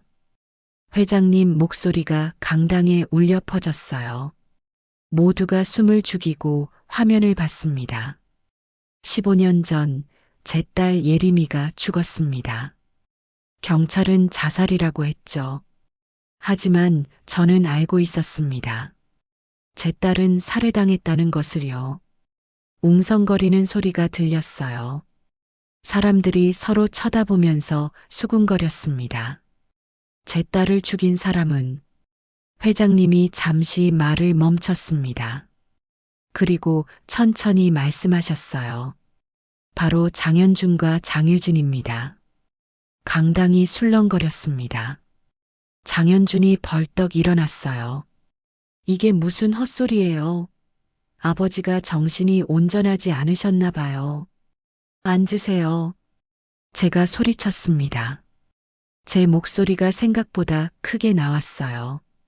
장현준이 놀라서 저를 쳐다봤습니다. 전 차갑게 말했어요. 끝까지 보십시오. 회장님 말씀을 끝까지 들으세요. 화면 속 회장님이 계속 말씀하셨습니다. 예림이는 우연히 장현준과 장유진이 회사 돈을 횡령하는 장부를 봤습니다. 수십억 원을 빼돌리고 있었죠. 예림이는 그 증거를 모았고 저한테 말하려고 했습니다. 하지만 그 전에 그 아이들이 예림이를 먼저 죽인 겁니다. 회장님 목소리가 떨렸어요. 그리고 예림이의 친구 하나은 양도 똑같이 당했습니다. 하은 양이 예림이한테서 그 얘기를 들었기 때문입니다. 두 아이 모두 장현준과 장유진 때문에 죽었습니다. 제 눈에서 눈물이 흘러내렸습니다. 하은아, 들었지? 회장님이 다 말씀하셨어. 여러분께 증거를 보여드리겠습니다. 화면이 바뀌었어요. 서류들이 나타났습니다. 횡령 증거, 은행 거래 내역, 예림이가 보낸 마지막 문자, 그리고 마지막으로 CCTV 영상이 나왔습니다. 15년 전 그날 밤 장현준과 장유진이 한강 근처를 걷고 있는 모습이었어요. 시간 기록이 선명하게 보였습니다. 예림이가 죽기 1시간 전이었어요. 강당이 난리가 났습니다. 사람들이 소리를 지르기 시작했어요. 이게 사실이에요? 장현준 이사가 횡령을 했다고? 살인이라고? 장현준과 장유진이 창백한 얼굴로 앉아 있었습니다. 장유진이 일어나려고 했는데 제가 그녀의 팔을 붙잡았어요. 어디 가세요? 아직 끝나지 않았어요. 당신이 이걸 꾸민 거죠? 전 아니에요. 회장님이 15년 동안 준비하신 겁니다. 그때 강당 뒤쪽 문이 열렸습니다. 경찰들이 들어왔어요. 형사 2명이 장현준과 장유진한테 다가왔습니다. 장현준 씨, 장유진 씨, 업무상 횡령과 살인 혐의로 체포하겠습니다. 뭐라고요? 장현준이 비명을 질렀습니다. 형사가 수갑을 채웠어요. 장유진도 마찬가지였습니다. 이건 음모예요. 다 거짓말이라고요. 장유진이 소리쳤습니다. 하지만 경찰은 듣지 않았어요. 2사람을 끌고 나갔습니다. 저는 그 모습을 지켜봤습니다. 15년 동안 기다렸던 순간이었어요. 하은이를 죽인 사람들이 드디어 벌을 받는 순간, 강당은 여전히 술렁거렸습니다. 사람들이 서로 얘기하고 전화하고 난리였어요. 사회자가 당황해서 말했습니다. 이것으로 오늘 주주총회를 마치겠습니다. 잠깐만요. 제가 일어났습니다. 모두가 저를 쳐다봤어요. 전 마이크 앞으로 걸어갔습니다. 제 소개를 하겠습니다. 저는 한서윤입니다. 고 장태산 회장님의 배우자이자 하나은의 어머니입니다. 강당이 다시 조용해졌습니다. 15년 전 제 딸이 죽었습니다. 22살이었어요. 경찰은 자살이라고 했지만 전 절대 믿지 않았습니다. 제 딸은 그럴 아이가 아니었으니까요. 15년 동안 저는 진실을 찾으려고 노력했습니다. 그리고 장태산 회장님을 만났죠. 제 목소리가 떨렸지만 계속 말했습니다. 회장님과 저는 같은 아픔을 가진 사람들이었습니다. 우리 딸들을 잃은 부모들이었죠.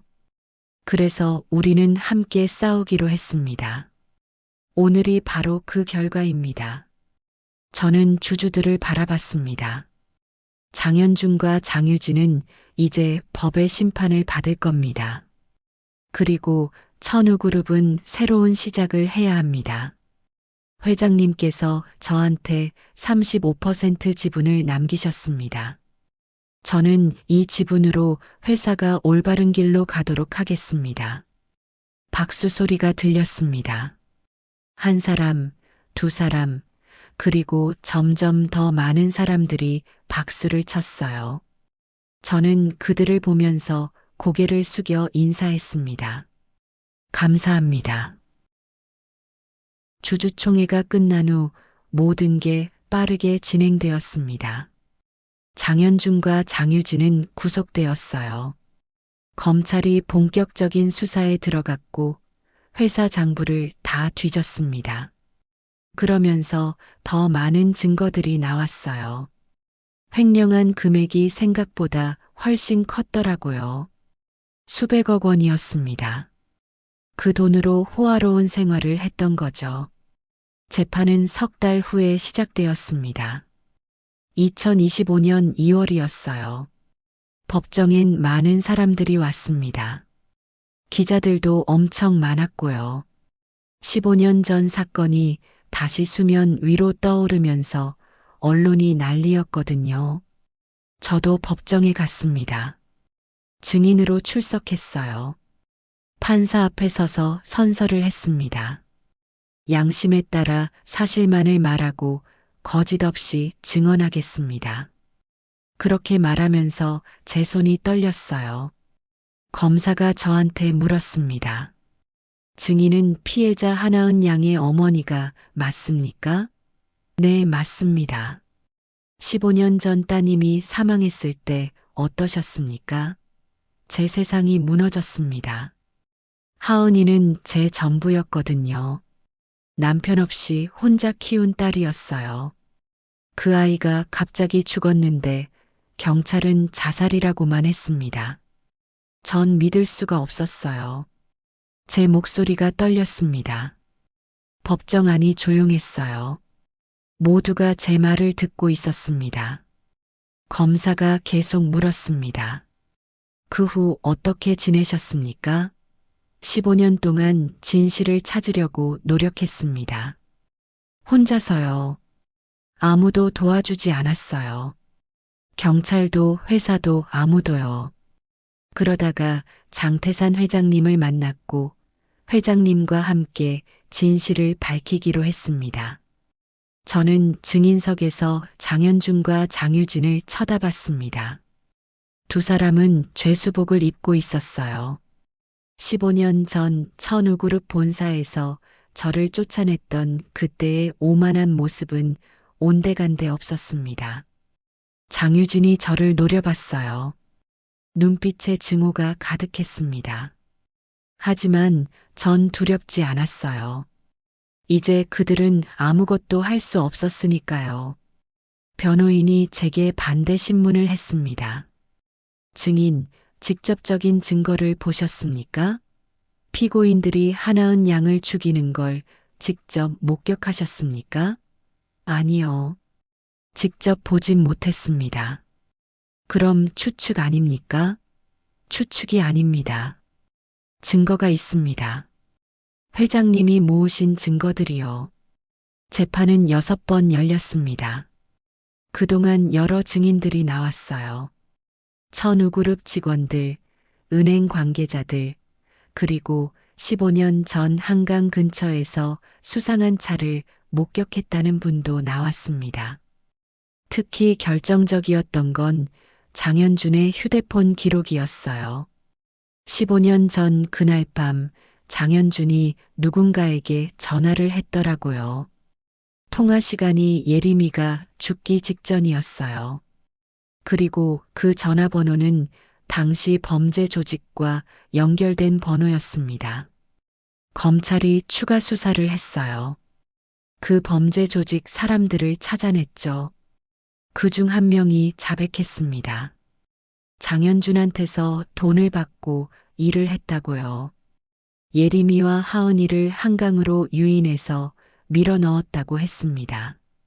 그 증언을 들을 때 제 눈에서 눈물이 멈추지 않았어요. 하은아, 얼마나 무서웠니? 엄마가 미안해. 그때 엄마가 지켜주지 못해서. 재판장이 최종 판결을 내렸습니다. 2025년 5월 17일이었어요.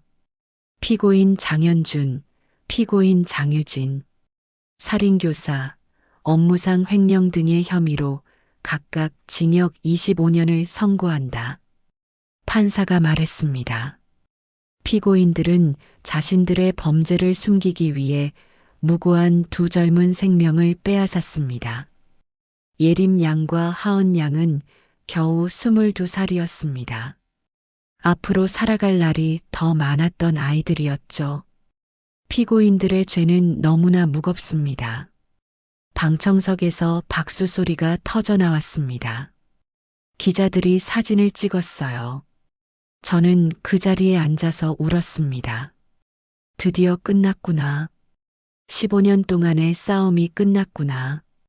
장현준과 장유진이 법정을 나갈 때 저를 지나쳤어요.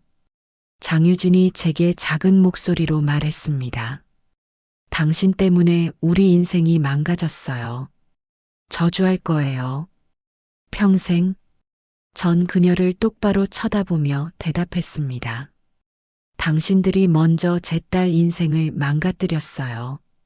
이제 당신들이 그 대가를 치르는 겁니다.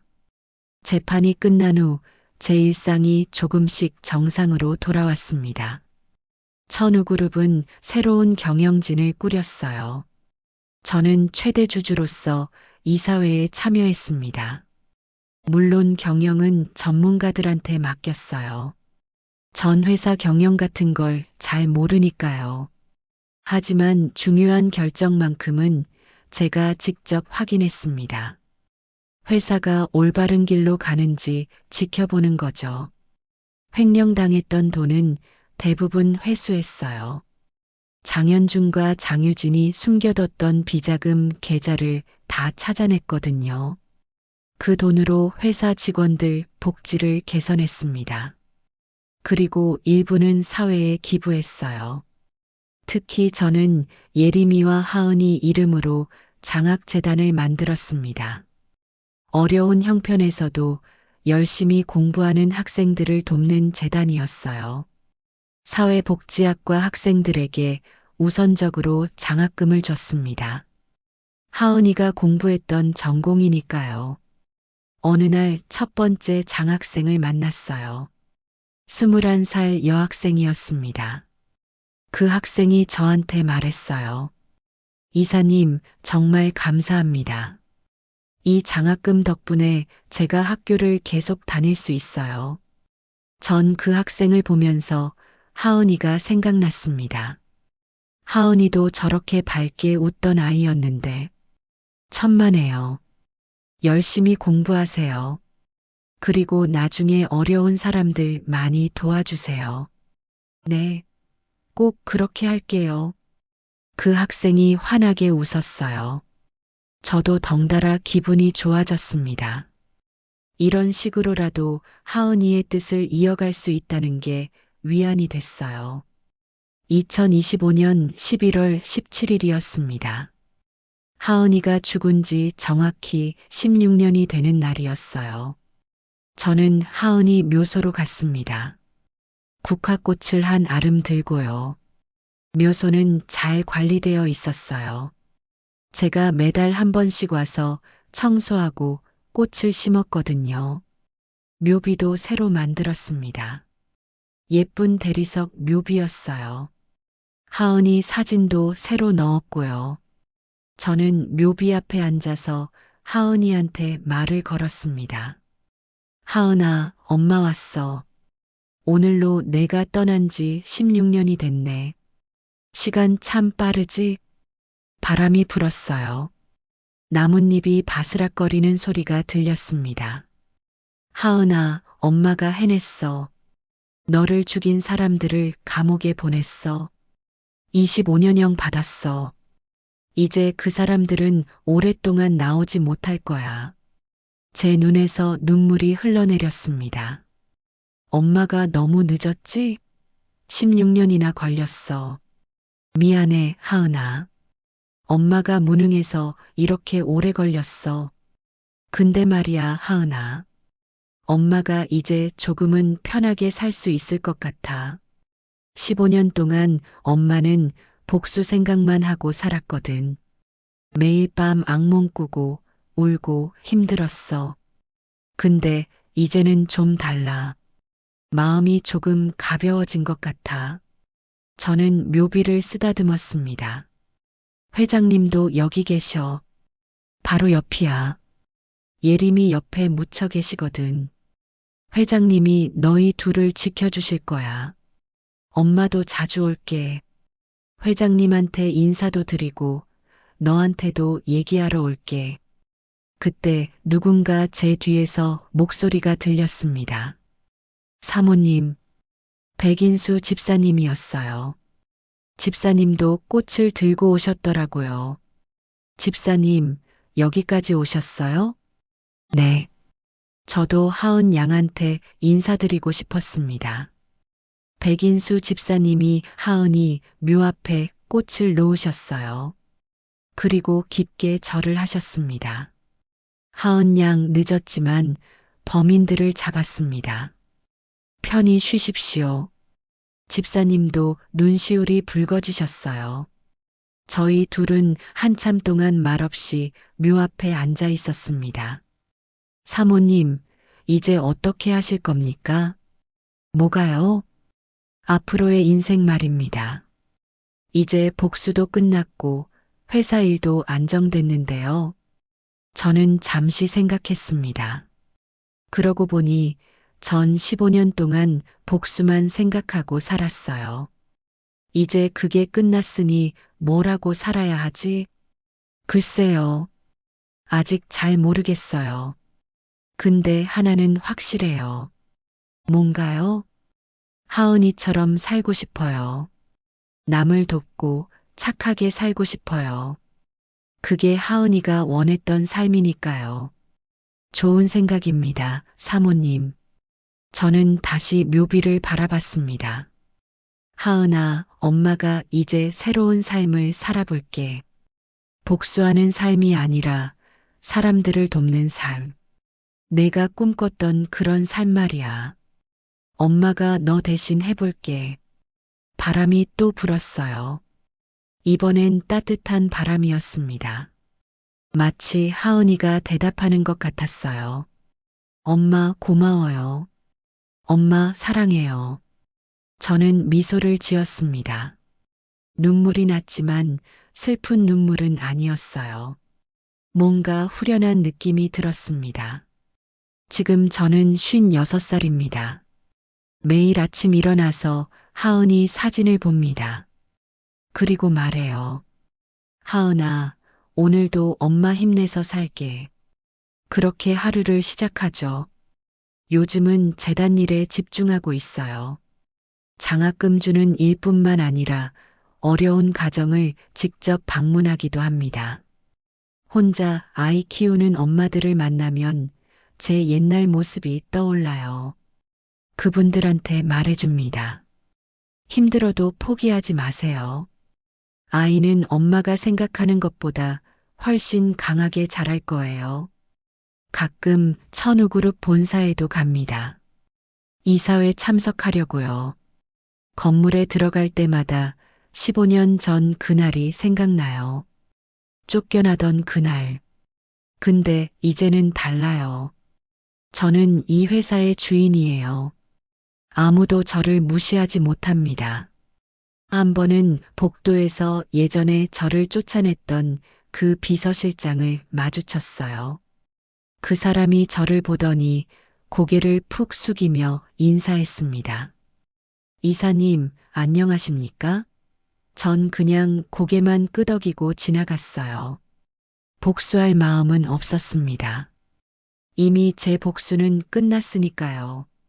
밤에는 한남동 저택에서 지냅니다. 백인수 집사님도 여전히 저랑 같이 살고 계세요. 이제는 가족 같은 분이에요. 저녁 먹을 때 같이 얘기도 나누고 가끔 옛날 얘기도 하고요. 어느 날 저녁이었어요.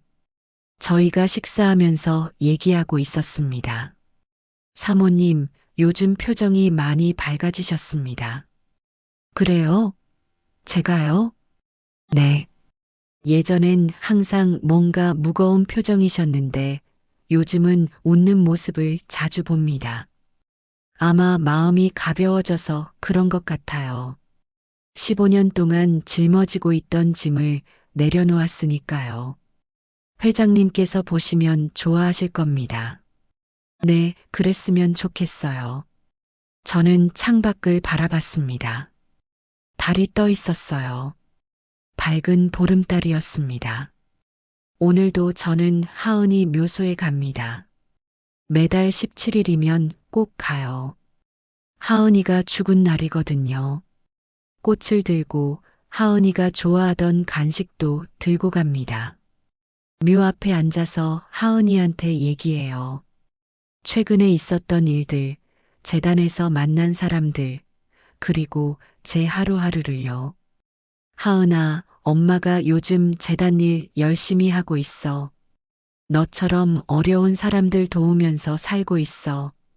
내가 하지 못한 일을 엄마가 대신하는 거야. 바람이 붑니다. 나뭇잎이 흔들려요. 엄마가 이제 행복해. 복수하느라 살았던 15년보다 지금이 훨씬 더 행복해. 물론 내가 없어서 여전히 가슴은 아프지만 그래도 살만해. 엄마 이제 웃을 수 있어. 제 얼굴에 미소가 번집니다. 하은아, 엄마를 용서해 줄 수 있지? 15년이나 걸려서 미안해. 근데 엄마 끝까지 포기하지 않았어. 끝까지 싸웠어. 그래서 이제 내가 편히 쉴 수 있을 거야. 저는 묘비를 꼭 안습니다. 사랑해, 하은아. 엄마가 너무너무 사랑해. 여러분, 제 이야기가 여기서 끝입니다. 저는 복수로 똘똘 뭉친 인간들을 완전히 무너뜨렸습니다. 15년이 걸렸지만 결국 해냈어요. 제 딸을 죽인 사람들은 지금 감옥에 있습니다. 앞으로 25년 동안 나오지 못할 거예요. 복수가 끝나고 나니 허무할 줄 알았는데 그렇지 않았어요. 오히려 후련했습니다. 제가 드디어 짐을 내려놓을 수 있었으니까요. 이제 저는 새로운 삶을 삽니다. 복수하는 삶이 아니라 사람들을 돕는 삶이요. 제 딸 하은이가 꿈꿨던 그런 삶을 살고 있어요. 가끔 힘들 때도 있습니다. 하은이 생각나서 울 때도 있어요. 근데 괜찮아요. 슬픔도 제 삶의 일부니까요. 전 하은이를 잊지 않을 겁니다. 평생 기억하면서 살 거예요. 여러분께 하고 싶은 말이 있습니다. 절대 포기하지 마세요. 아무리 힘들어도, 아무리 오래 걸려도 포기하지 마세요. 진실은 언젠가 드러납니다. 정의는 반드시 이깁니다. 저는 15년이 걸렸어요. 15년 동안 혼자 싸웠습니다. 근데 끝까지 포기하지 않았고 결국 이겼어요. 여러분도 할 수 있습니다. 절대 포기하지 마세요. 제 딸 하은이에게 그리고 예림이에게 또 장태산 회장님께 감사드립니다. 여러분이 있었기에 제가 여기까지 올 수 있었어요. 그리고 끝까지 제 이야기를 들어주신 여러분께도 감사드립니다. 이만 제 사연을 마무리하겠습니다. 감사합니다.